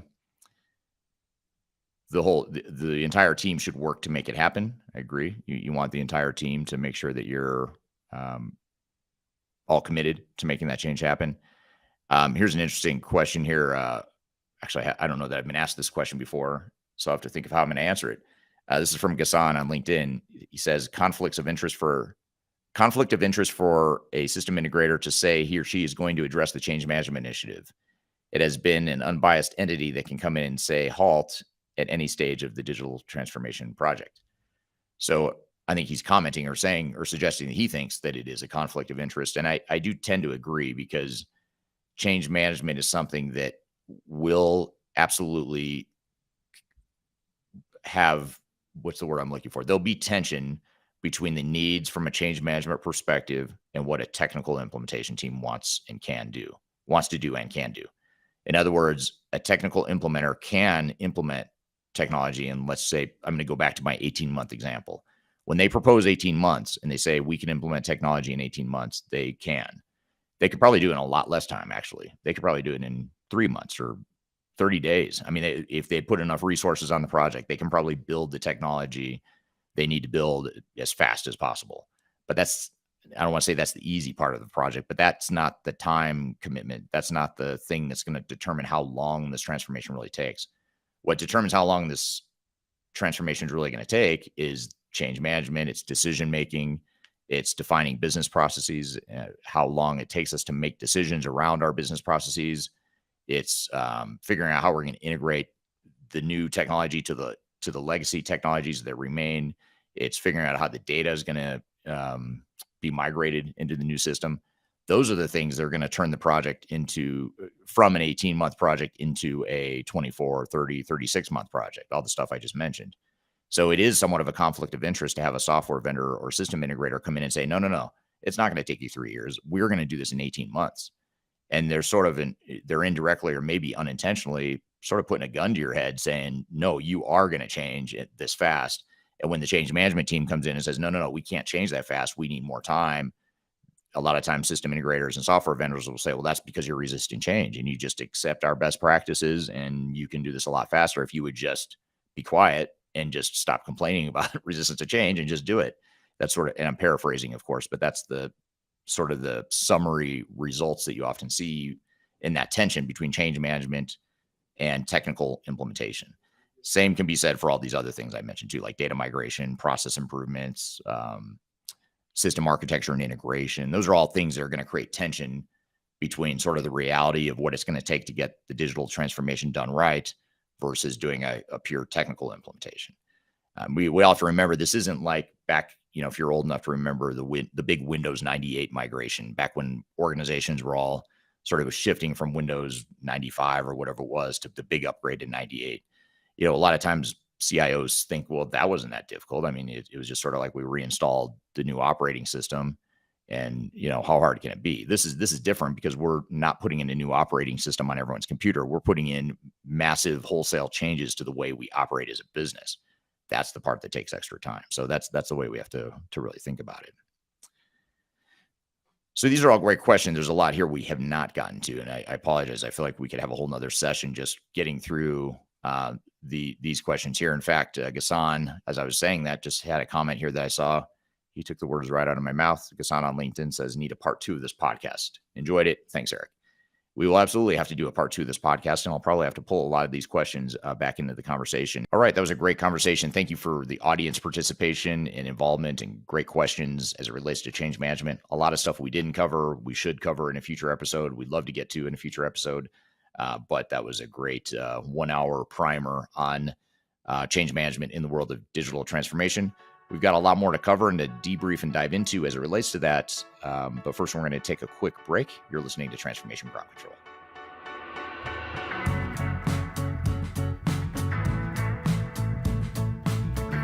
If you are involved in any sort of digital transformation or business change initiative, you will want to download the 2021 Digital Transformation Report. With its comprehensive overview of business and technology trends and best practices, this report is a must-have guide for any transformation project or executive team. Download this free report by visiting Third Stage Consulting at thirdstage-consulting.com. You can also visit our website to learn more about us or download independent reports, videos, and other best practices. Again, visit thirdstage-consulting.com today to learn how to take your transformation to the third stage of success. I'm gonna leave it all out there tonight. I'm gonna leave it all out there. Hello, welcome back to Transformation Ground Control, episode number 133. My name is Eric Kimberling here with Kyler Cheatham. You can find new episodes of this show every Wednesday on LinkedIn, YouTube, Facebook, and Twitter, as well as audio podcast platforms, or you can go to transformationgroundcontrol.com to see all the latest episodes and scroll through past episodes that you might have missed, so be sure to check us out there. So we just chatted about change management and covered a lot of ground there with the audience here. Kyler, what were some of your thoughts and takeaways from the conversation? Well, I mean, that was an excellent conversation, and thank you to everyone for asking such dynamic questions. I mean, those questions, we could have spent an entire episode on a few of those. They were really, really thought-provoking. So I'm going to go back and pull a lot of those for next week's episode, but there's a few that I kind of want to dig into here, Eric, that we didn't quite get to. And I agree with Ghassan, by the way. We should definitely do a part 2 to that because it was a great conversation. And we can invite everyone who attended to that part 2 episode so we can continue the conversation. Absolutely. I agree with him too. Yeah. So when we talk about the measurement of change, we had a few questions on that.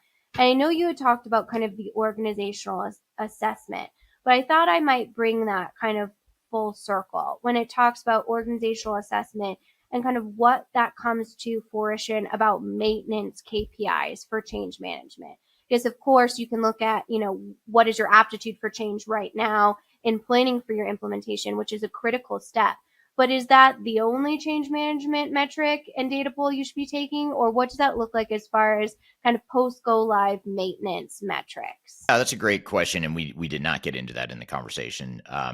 But it's worth noting that there are other metrics as well that aren't focused necessarily just on the change management process and sort of trying to uncover and unpack what the change issues are along the way. But it's just as important, maybe even more important, to look at the bigger picture, longer term, longer lasting metrics and impact to the organization. So in other words, what is the business value that we're gaining from this transformation? And a lot of that ties back to change management, not all of it, but a lot of that result ties back to change management. It can tie back to other things too, though. That's the difficulty in this measure that I'm suggesting, is that if we look at what business value are we getting out of our digital transformation, a lot of that is influenced by change management, but it could also be influenced by the process improvements and the way we deploy technology and all this other stuff. But it's a great thing to stay focused on overall, not just from a change management perspective, but for the whole project.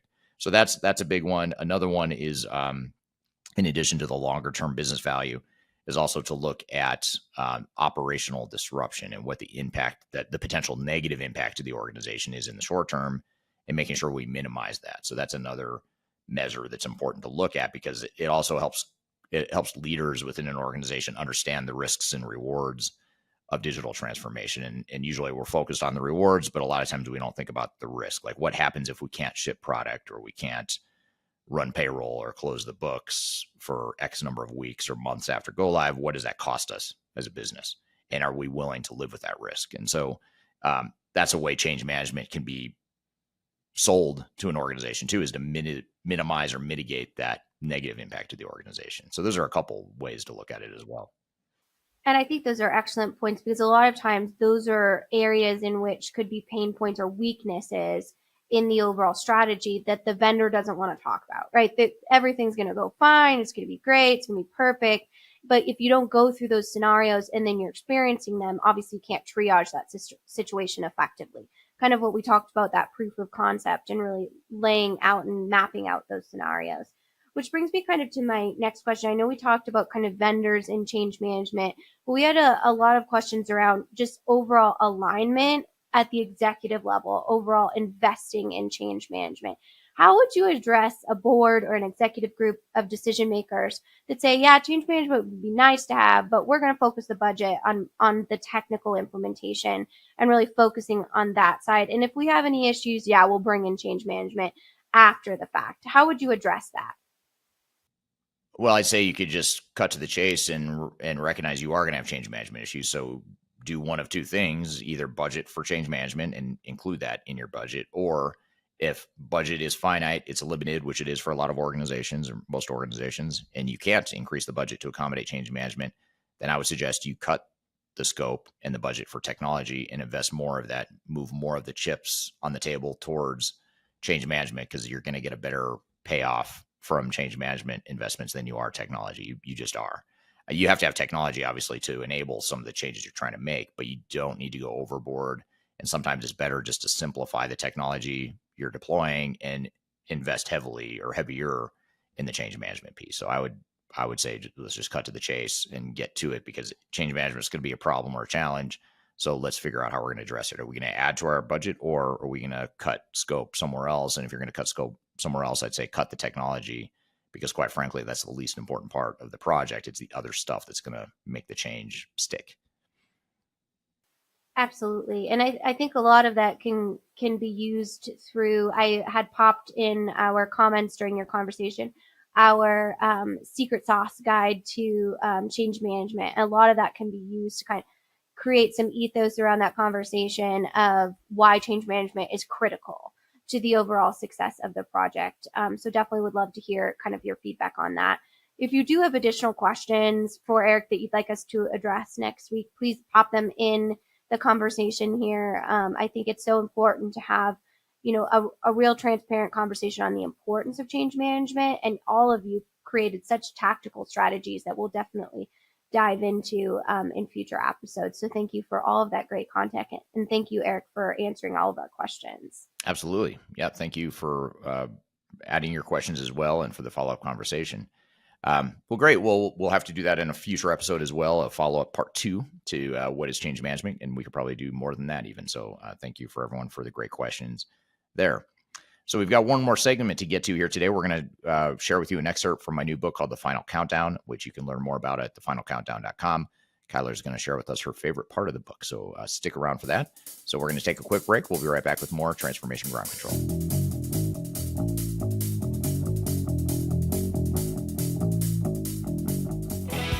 If you are aiming for transformation success, turn to Third Stage Consulting Group.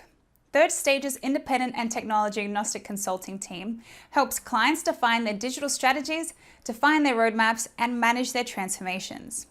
With offices in the US, Europe, and Australia, our team helps the world's most forward-thinking organizations through their transformation pitfalls and risks.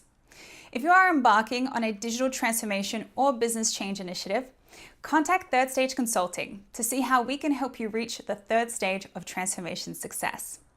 Learn more about us and download independent reports, videos, and other best practices at thirdstage-consulting.com.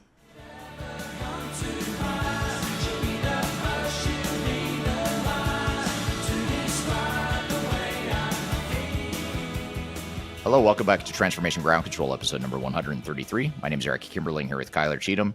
You can find new episodes of this show every Wednesday on YouTube, LinkedIn, Facebook, and Twitter, as well as audio podcast platforms throughout the world. You can also go to transformationgroundcontrol.com to learn more about the podcast or to watch or listen to the podcast. So I have a new book coming out on August 25th, which I'm very excited about. It's called The Final Countdown. It's all about digital strategy and how to define the best digital strategy for your digital transformation. In that book, I cover the people, process, technology, and strategy aspects of digital transformation. And Kyler is going to share with us an excerpt from the book. So you're getting sort of a sneak peek of what you can expect from the book. She's going to read us a little excerpt from her favorite part of the book. So let's cut to Kyler sharing with us her favorite part of the book called The Final Countdown. The book is a 3-part book. It focuses on people, process, and technology per our third stage methodology here. So as Eric mentioned, his new book called The Final Countdown, Strategies to Reach the Third Stage of Digital Transformation comes out on August 26th, and we will start pre-sale promotions on August 15th. So with that said, I am going to start with my personal favorite part of the book, which is part 2, the people part. And I'm going to start with chapter 9, Why Organizational Change Management Matters. So I hope you enjoy, and let me know in the comments if you'd like some more excerpts from the book. And I am happy to read along with you today. So let's get to it. Chapter 9, Why Organizational Change Management Matters. It is not the strongest or the most intelligent who will survive, but those who can best manage change. Charles Darwin. This holds true in every aspect of life, regardless of whether it's personal or professional. There's a reason why organizations like Weight Watchers or Alcoholics Anonymous exist. They are essentially organizations that help people through personal transformations of their own. They help people manage change and get past the discomfort of finding a new normal using specific goals and processes. The thought of positive changes initially gets people excited. Maybe it's the thought of finally being able to run a marathon or be substance-free and living a more fulfilled life. Maybe it's automating our warehouse operations to drive efficiencies in our process. Whatever the change, it's often perceived with excitement to think about potential improvements at the other side of the finish line. However, when it comes down to it, most people will regress into old habits and revert back into their comfort zone if they are not able to effectively manage change and sustain a new normal. All the effort, time, and money spent trying to improve a situation will be pointless and in some cases detrimental without the right change management strategy. An organizational change management plan is one of the most primary aspects of formulating a sound, overarching digital strategy. As an organization, gets ready to undergo a transformation as large as implementing a new enterprise technology, it cannot afford to let organizational change management or OCM be an afterthought.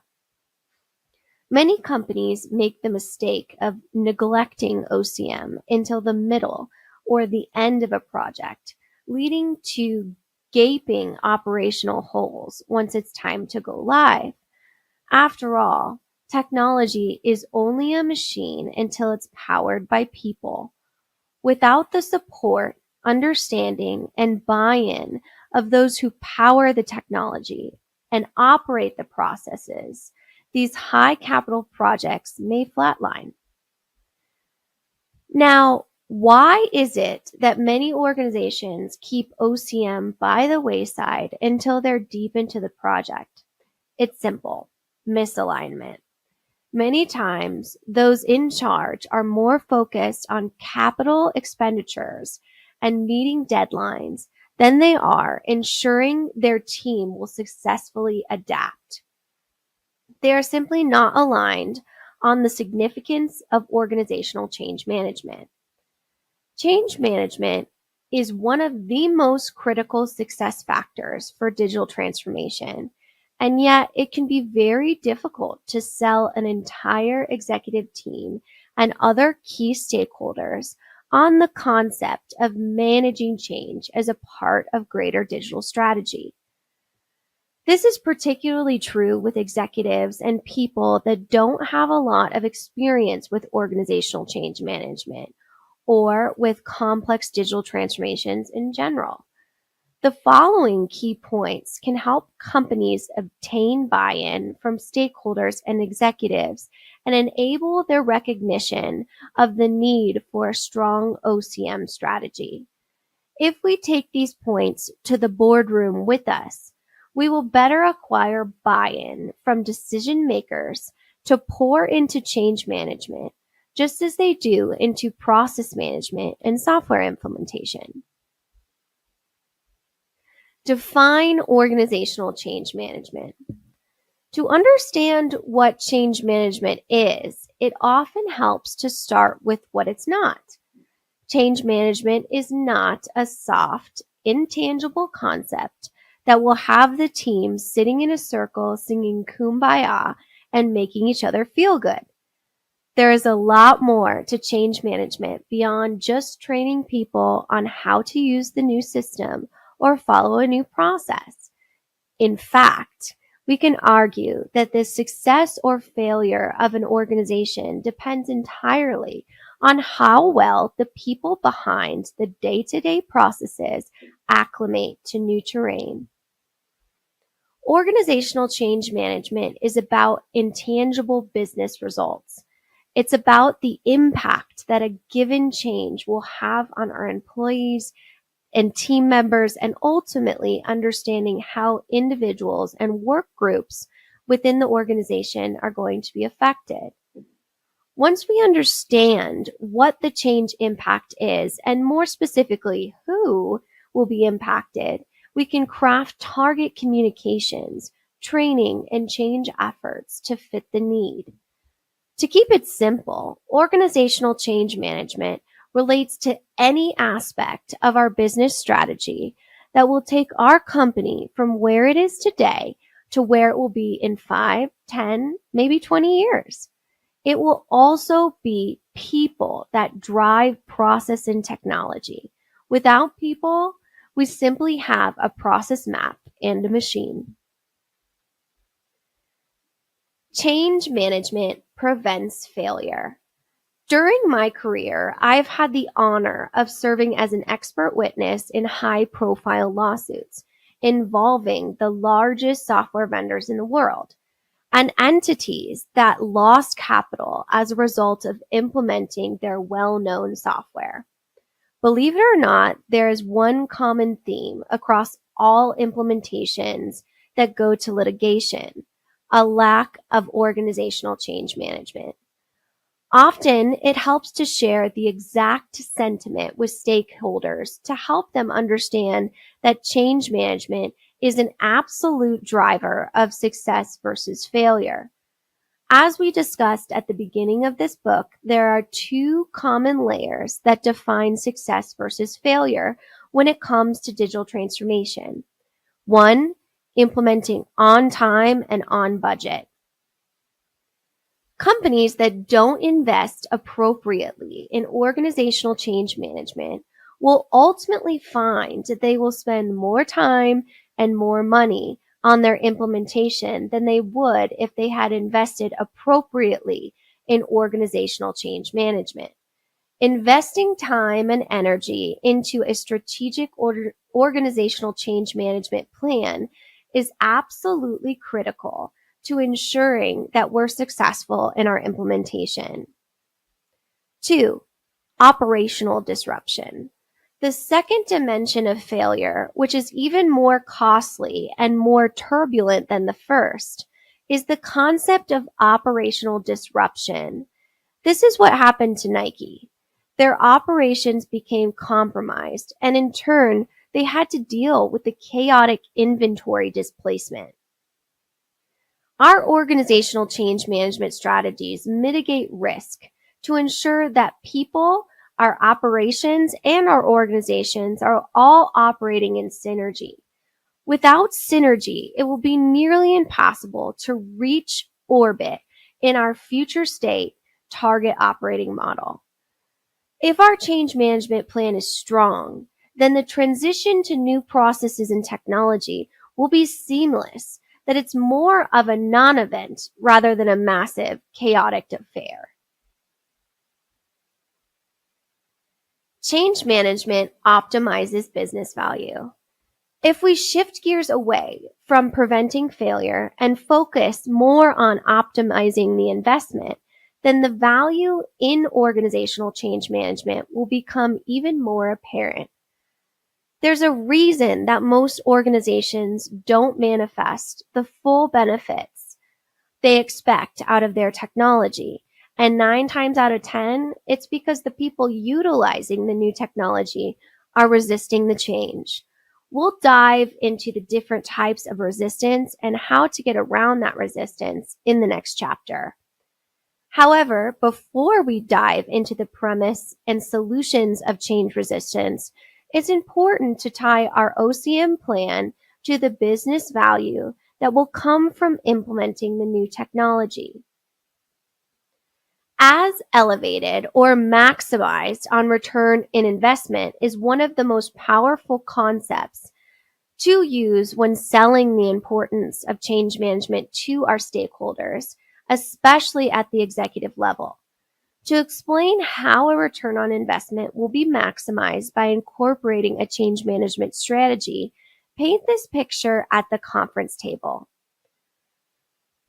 Imagine a scenario where every single frontline manager and employee is using the new software in harmony.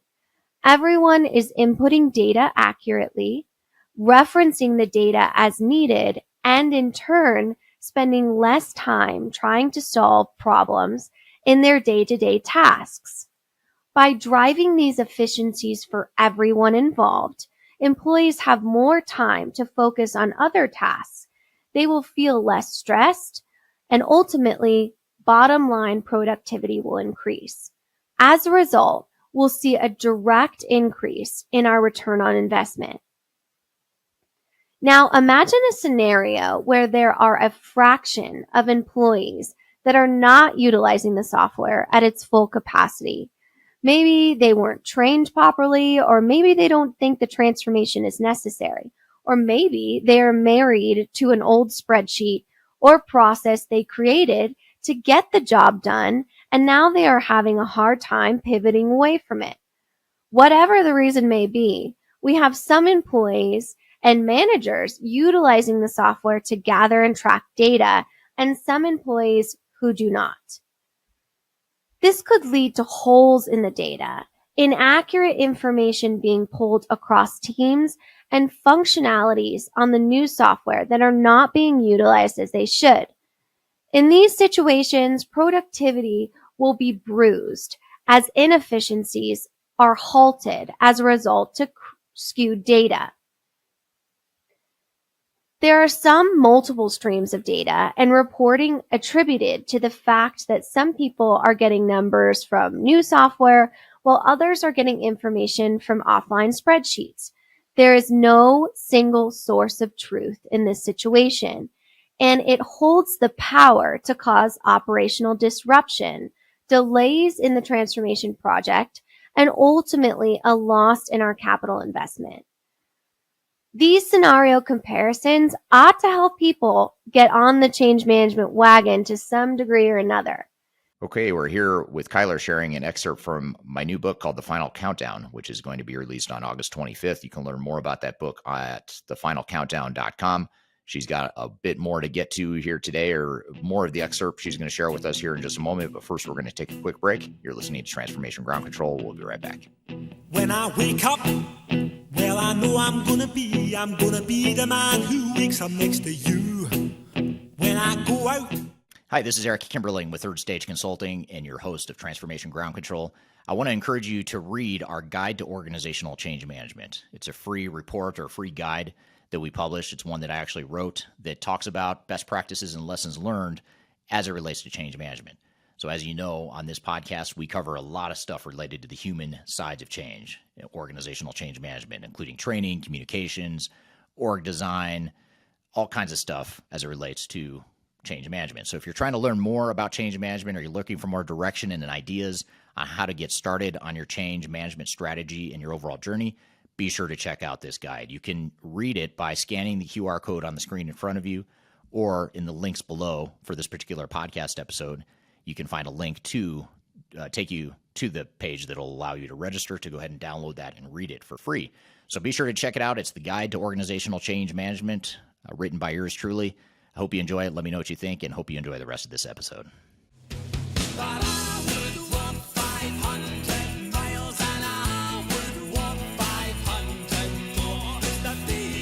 Hello, welcome back to Transformation Ground Control, episode number 133.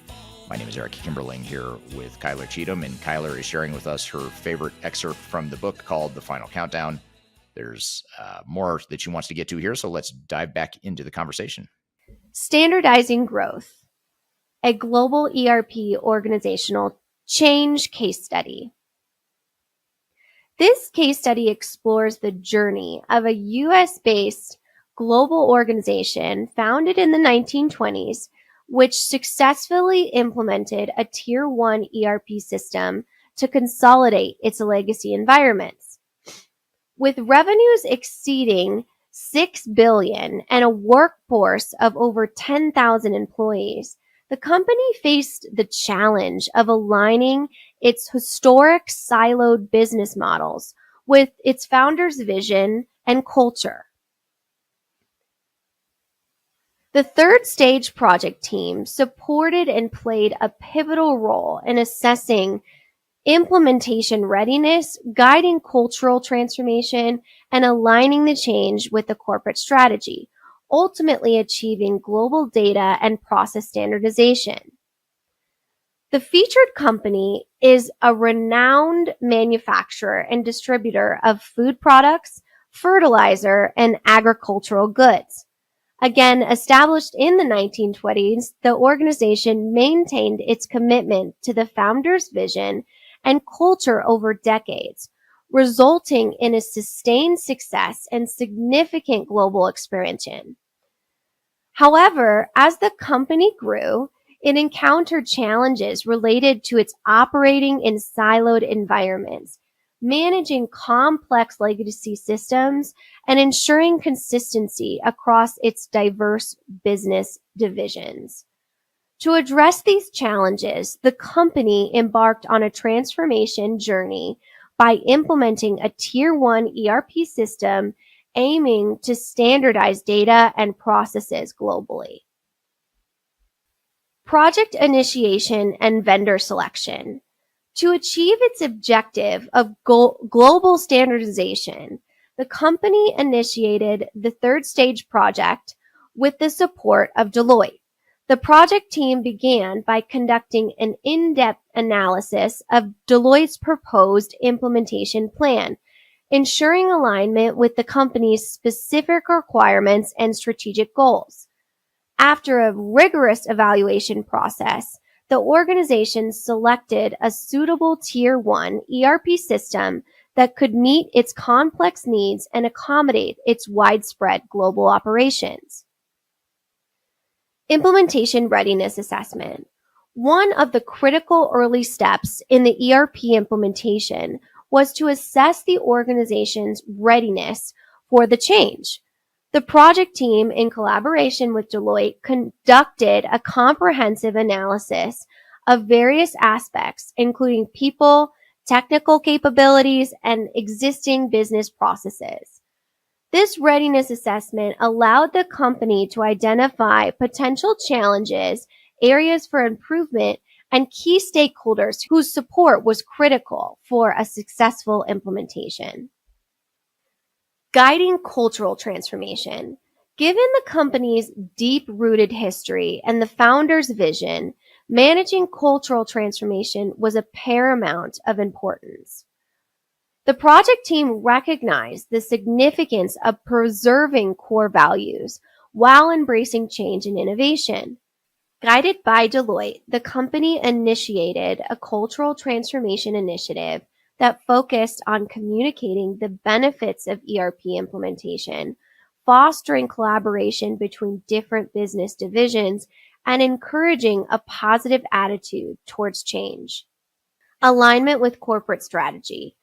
The ERP implementation was not just a technical upgrade. It was strategically aligned with the company's broader corporate strategy.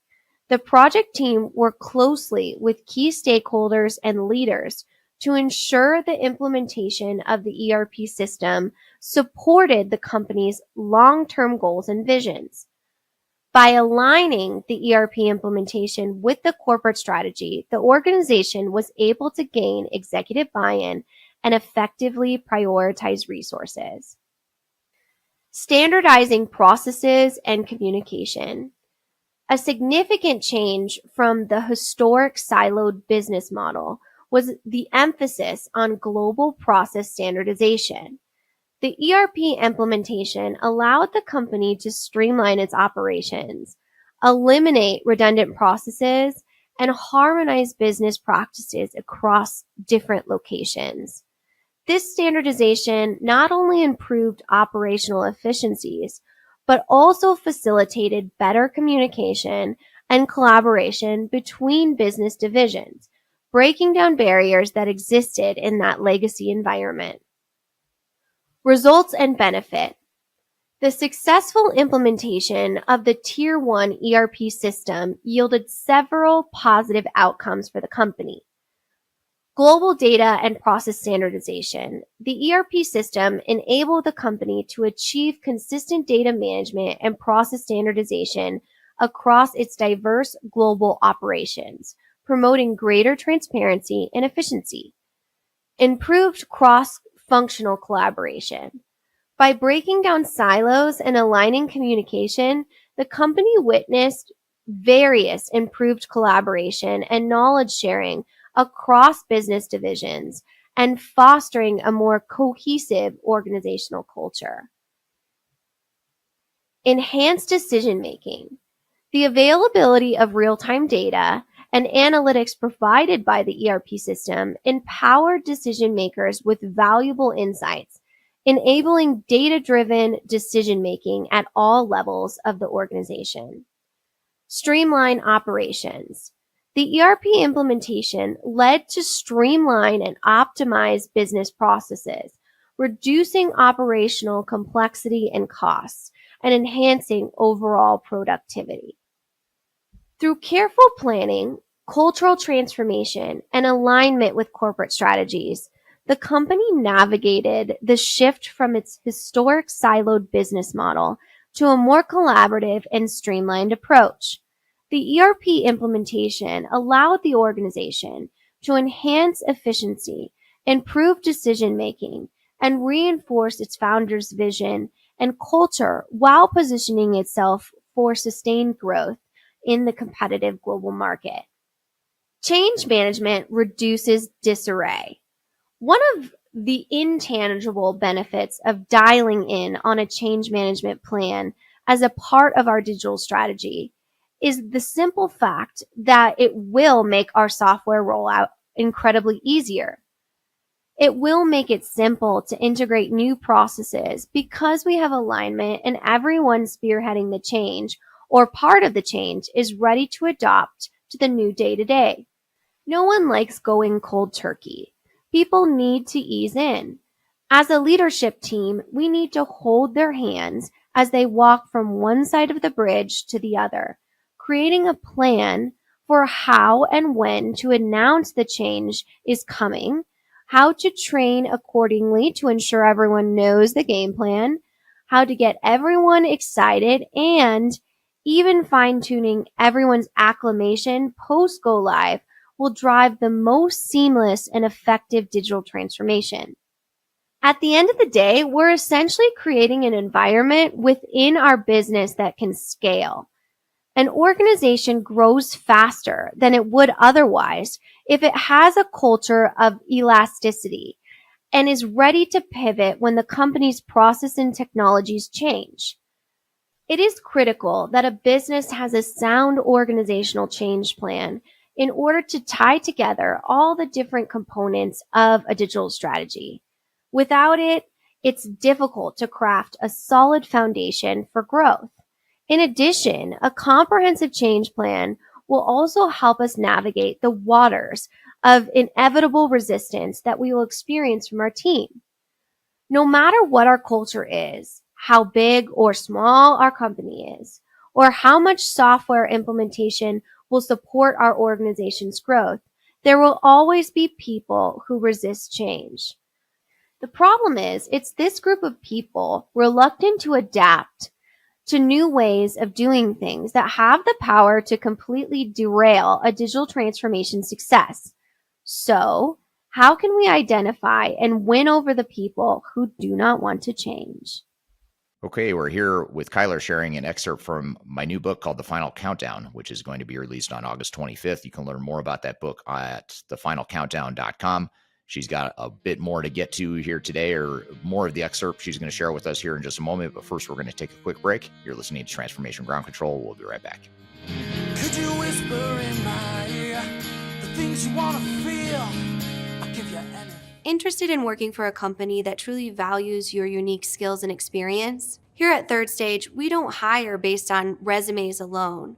We look at the full candidate, experience, and willingness to provide excellent service for our clients. Within a technology, independent, and agnostic consulting firm, you have the opportunity to learn across industries with a diverse group of clients. Our consultants also have the opportunity to diversify their portfolio and learn across technology systems. If you're interested in joining a high-growth entrepreneurial organization, please reach out to us at work@thirdstage-consulting.com.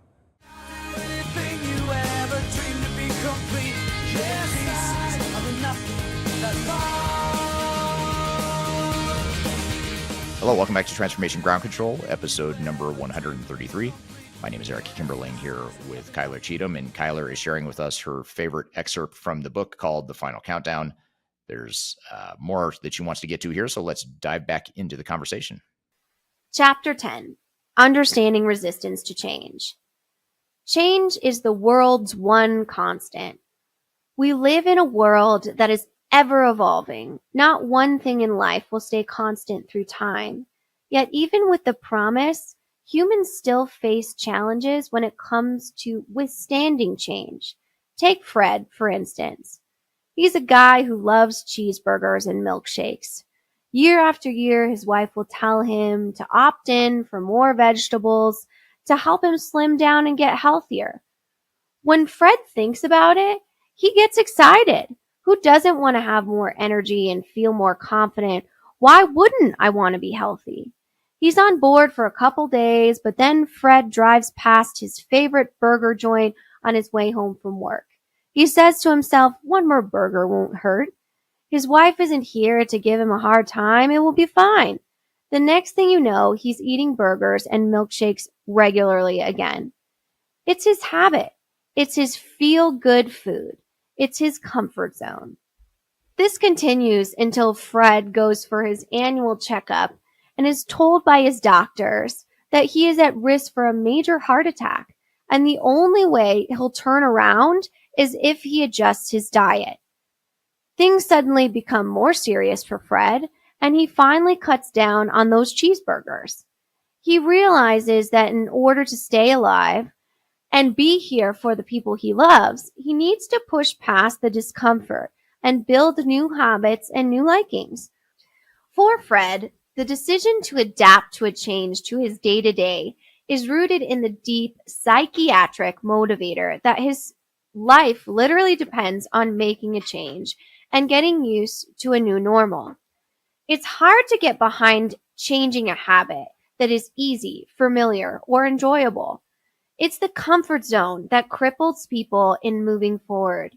It's the comfort zone that drives resistance to change.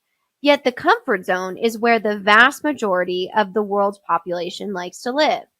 People often experience a feeling of comfort in their environment where they are familiar. A person's stress level and anxiety levels are relatively low when things feel safe and when there is a sense of control in their activities.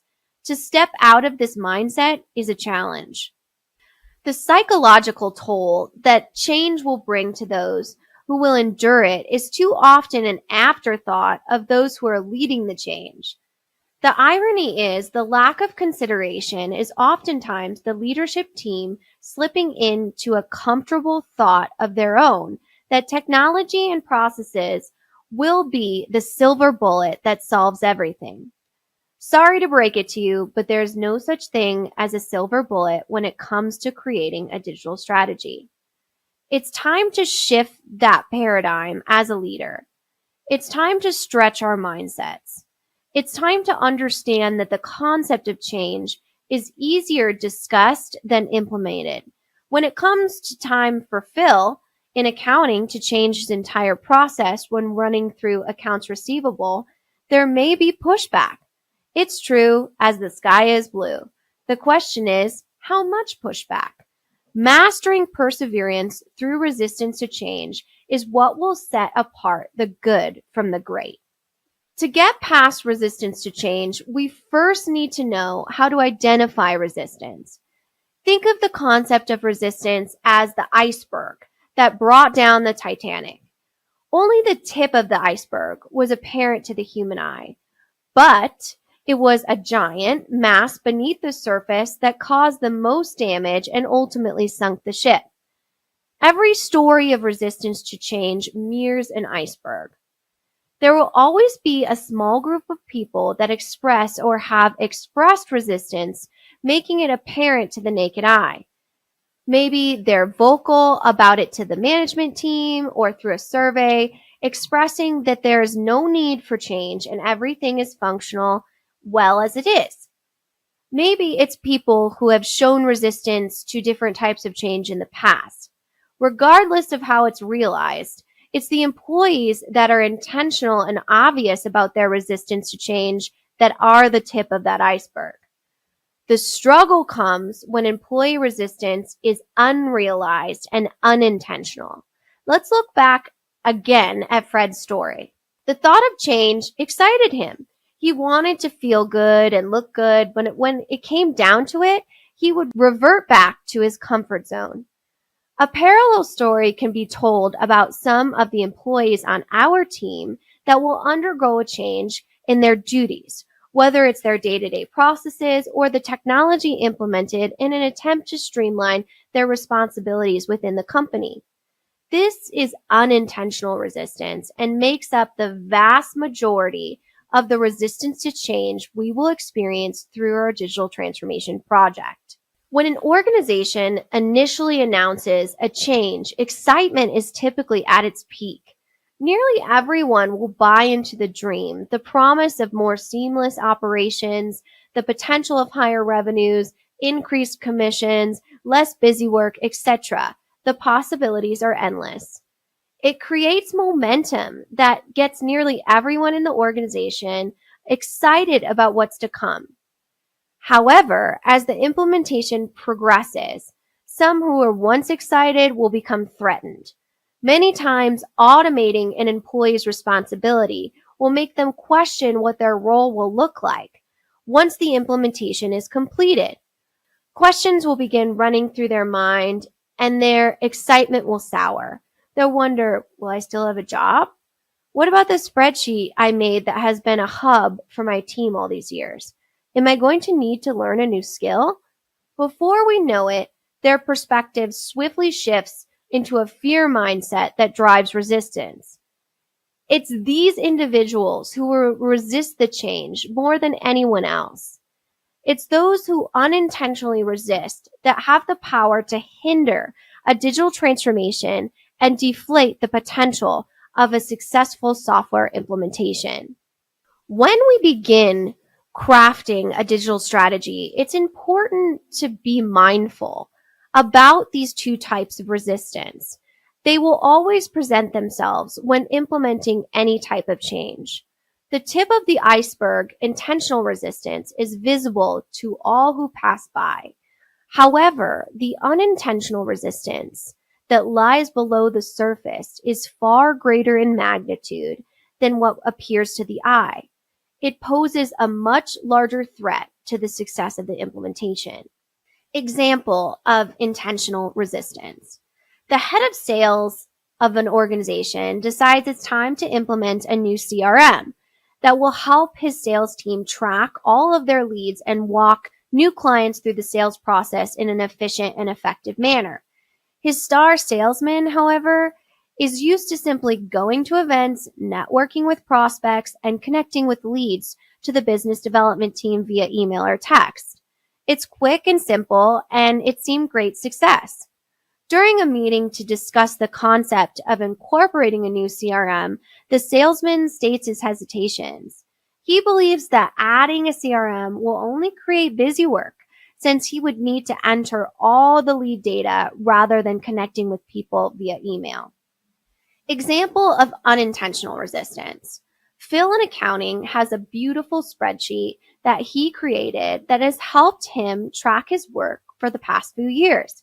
He has grown accustomed to entering his data on his spreadsheet. He knows where all of his numbers are and where to find the information, and it's something he was recognized for last year when he took the initiative to create it for his team. It's safe to assume that Phil is going to have a hard time when a new ERP system overhauls his spreadsheet, making his hard work and regular process irrelevant. The element that challenges most companies when it comes to improperly managing change is improperly managing the resistance that comes with change.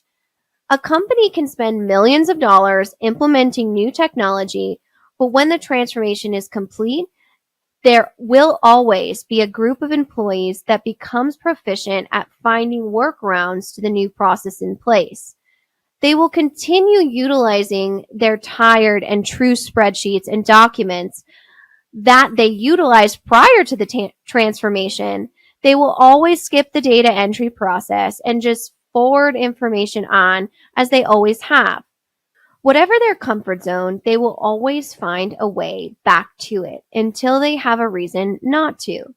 A reason that deeply motivates them to move forward and stay in that newly produced territory. Okay, we're here with Kyler sharing an excerpt from my new book called The Final Countdown, which is going to be released on August 25th. You can learn more about that book at thefinalcountdown.com. She's got a bit more to get to here today, or more of the excerpt she's going to share with us here in just a moment. But first, we're going to take a quick break. You're listening to Transformation Ground Control. We'll be right back. Just tell me what you've got to say to me. I've been waiting for so long to hear. If you are aiming for transformation success, turn to Third Stage Consulting Group. Third Stage's independent and technology agnostic consulting team helps clients define their digital strategies, define their roadmaps, and manage their transformations.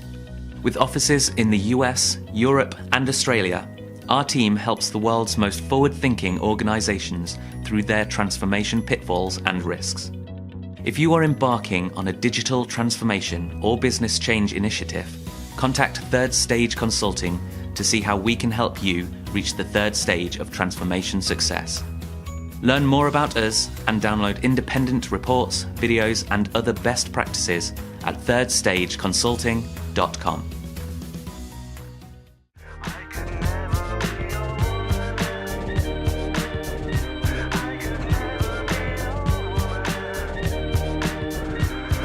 Hello, Hello, welcome back to Transformation Ground Control, episode number 133. My name is Eric Kimberling here with Kyler Cheatham, and Kyler is sharing with us her favorite excerpt from the book called The Final Countdown. There's more that she wants to get to here, so let's dive back into the conversation. There are so many variables that can cause both intentional and unintentional resistance that makes uncovering the root cause of resistance a seemingly daunting task. However, in order to craft a strategy around how to overcome resistance, we need to understand the root cause of resistance. There are 3 common root causes of resistance, and once we are aware of them, we can better spot the inherent risk of resistance to change. Competency. There will always be a fringe group of employees that will serve up intentional resistance. There are 2 speculative groups that will have the hardest time undergoing a change. The employees who are the most educated and competent, and the employees who are not confident in their abilities to master something new. It's the outliers within an employee base that will often have the hardest time pivoting from their day-to-day, and they will be the most obvious in their pushback to change. Some of the biggest struggles in change management will come with companies that employ PhDs or highly effective and competent individuals.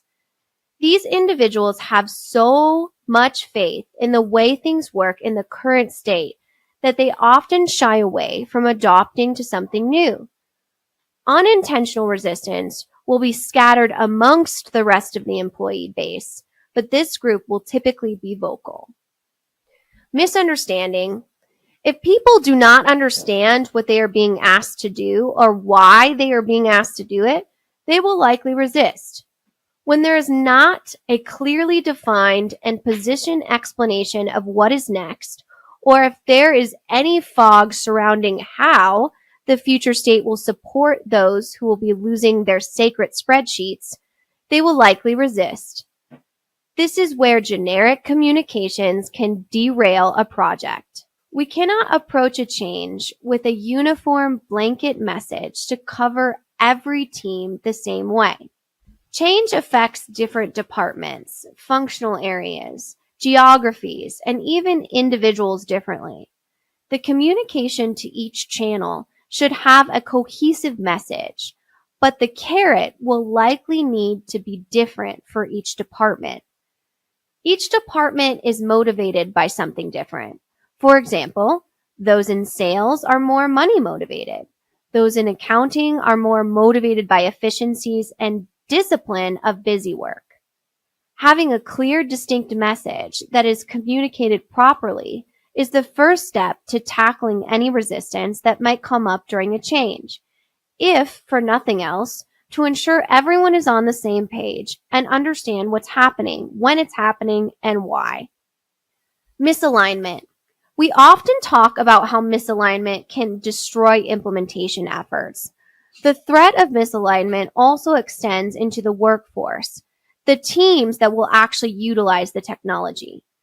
Often tied with misunderstanding, if a user senses that an upcoming software initiative may impede what they know has worked in the past, they will resist the change. Consider the recent case of a consumer goods distributor who was directed by their parent company to implement SAP across all divisions. Prior to this implementation, the small distributor had run a very successful business by creating a niche for their product and maintaining an entrepreneurial spirit in getting things done. It did not take long for users to realize the procedural mandates that were coming as a part of the SAP implementation and standardization efforts of their parent organization would put that entrepreneurial spirit at risk. If things were to become more standardized, then the once flexible and empowering company culture would be compromised to fit the new system that was coming into play. In this scenario, there was misalignment in not only their understanding of the change, but there was misalignment between their culture and the chosen technology. The system they chose did not support their team's entrepreneurial mindset that helped the company thrive, and empowered employees to do things in their own way to a certain degree. And it clashed when it came time to go live with the new software. The purpose of initially identifying the causes and forms of resistance is to help build a successful organizational change management or OCM plan as a part of the greater digital strategy. This is why most change management efforts fail, because most people assume that the same change methodology that has worked for one organization will work for the other. Each company, each department, each team, and each individual has varying appetite for change. It is the responsibility of the project leadership and the executives leading the project to be mindful of how the change will impact everything from the company culture to specific job roles and responsibilities of those on the team. Once we have a grasp on that insight, we can craft a message that will alleviate the root cause of resistance. Regardless of the source, it's apparent and intentional and unintentional resistance to change is inevitable, no matter the organization. Beyond these initial root causes, resistance can also sprout from cultural issues within the organization as well. Many times, it's the company culture that determines the level of resistance that will play into the organization's push towards change. Some organizations have cultivated a culture of adapting well to change, while others have the opposite reaction. Regardless of where a business falls on the spectrum, gauging the level and rate of resistance we will experience in tandem with our kickoff to any digital transformation is a very important piece of the puzzle. In order to build an organizational change management strategy that will alleviate resistance head on, it's important to perform an organizational assessment that will highlight the challenges we'll face along the way. A great place to start an organizational assessment is to send a survey to the greater team. Surveying our team is a critical piece of mapping out our organizational change management strategy. To acquire employee feedback on the current gaps and holes within the current system is to dial in on the true need of the organization. In every organization, it's a promise that employees have gotten used to the current process and have developed their own approach to completing their daily tasks.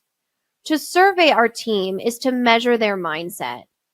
It's to understand what's going well for them and what's giving them a hard time. It will provide a new lens into the day-to-day of each team's responsibilities. When done correctly, a survey could shine light on both intentional and unintentional resistance that will appear once the transformation commences, and it will give us a starting point in building out our organizational change management strategy. The way this survey is presented is what could differentiate fabricated answers about the gaps in the system and authentic and true answers that will reflect the good, the bad, and the ugly that each employee has to deal with each day. Let's face it, if we are going to allocate mass amounts of capital towards a digital transformation project, we want to get a lens into the good, the bad, and the ugly so we can find the right solution. However, if an employee thinks that they will personally be judged for their answers, they will not give us the truth. They will only tell us the good, and that's only a part of what we're looking for. Rather, here are a few ways we can introduce authentic survey responses from our team. Have a third party host the delivery of the survey. This will create a sense of separation between the employee and their company, making them slightly more transparent in their answers. We will have to put ourselves in their shoes. Employees will often sugarcoat their answers if they are aware that their management team will review their survey answers. It's far too common that filtered perspectives shared by frontline employees misleads leadership teams to focus on solving the wrong issues. We can't let that happen. Take management out of the picture and enable a third party to facilitate the survey. If we are planning to undergo a digital transformation, we're likely working with an independent third-party consultant anyway. It's helpful to lean on them and ask them to facilitate the survey to ensure we are getting the most clear-cut, unfiltered feedback. Make the surveys anonymous. If employees know their answers cannot be tracked back to them specifically, they will be more vocal about their concerns. At the end of the day, we're after their concerns and the area of improvement. By making it known that each employee's response will be anonymous, that is one more wall they will put down while delivering their answers. Ask the right questions. To set our digital strategy on the right course, it's important to ask all encompassing questions when it comes to help illustrate the current state of the processes. By digging deeper into the specifics, we will be able to identify efficiencies and source bottlenecks in different workflows. We can ask questions like, how do you like your current technology? How do you feel other department software compares to yours? Do you have any spreadsheets that you utilize to complete tasks in your day-to-day? Have you created any specific processes that personally help you or your team succeed?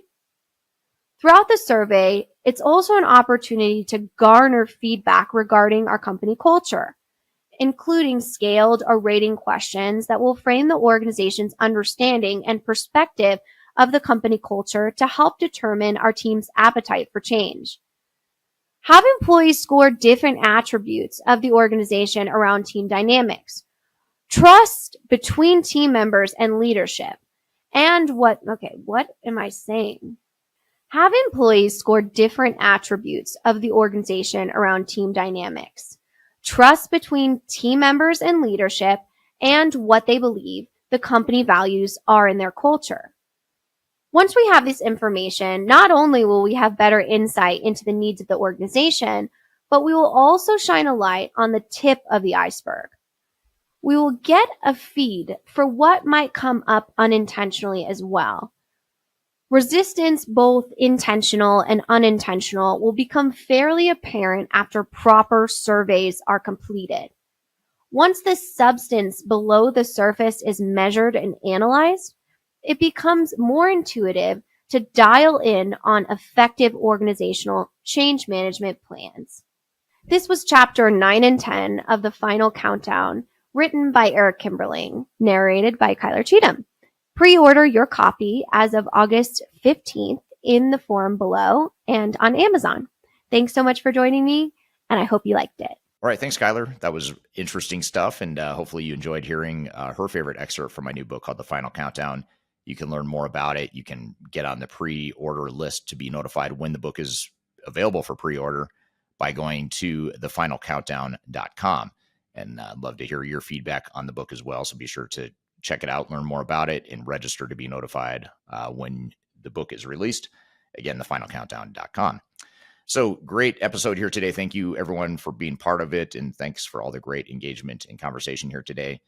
Look forward to the next episode. You can find new episodes of this show every Wednesday. You can go back and watch older episodes or past episodes of this show at transformationgroundcontrol.com. So be sure to check out the podcast website there. Hope you all have a great week, and we'll look forward to seeing you next week on Transformation Ground Control. Thanks very much, and take care. Bye.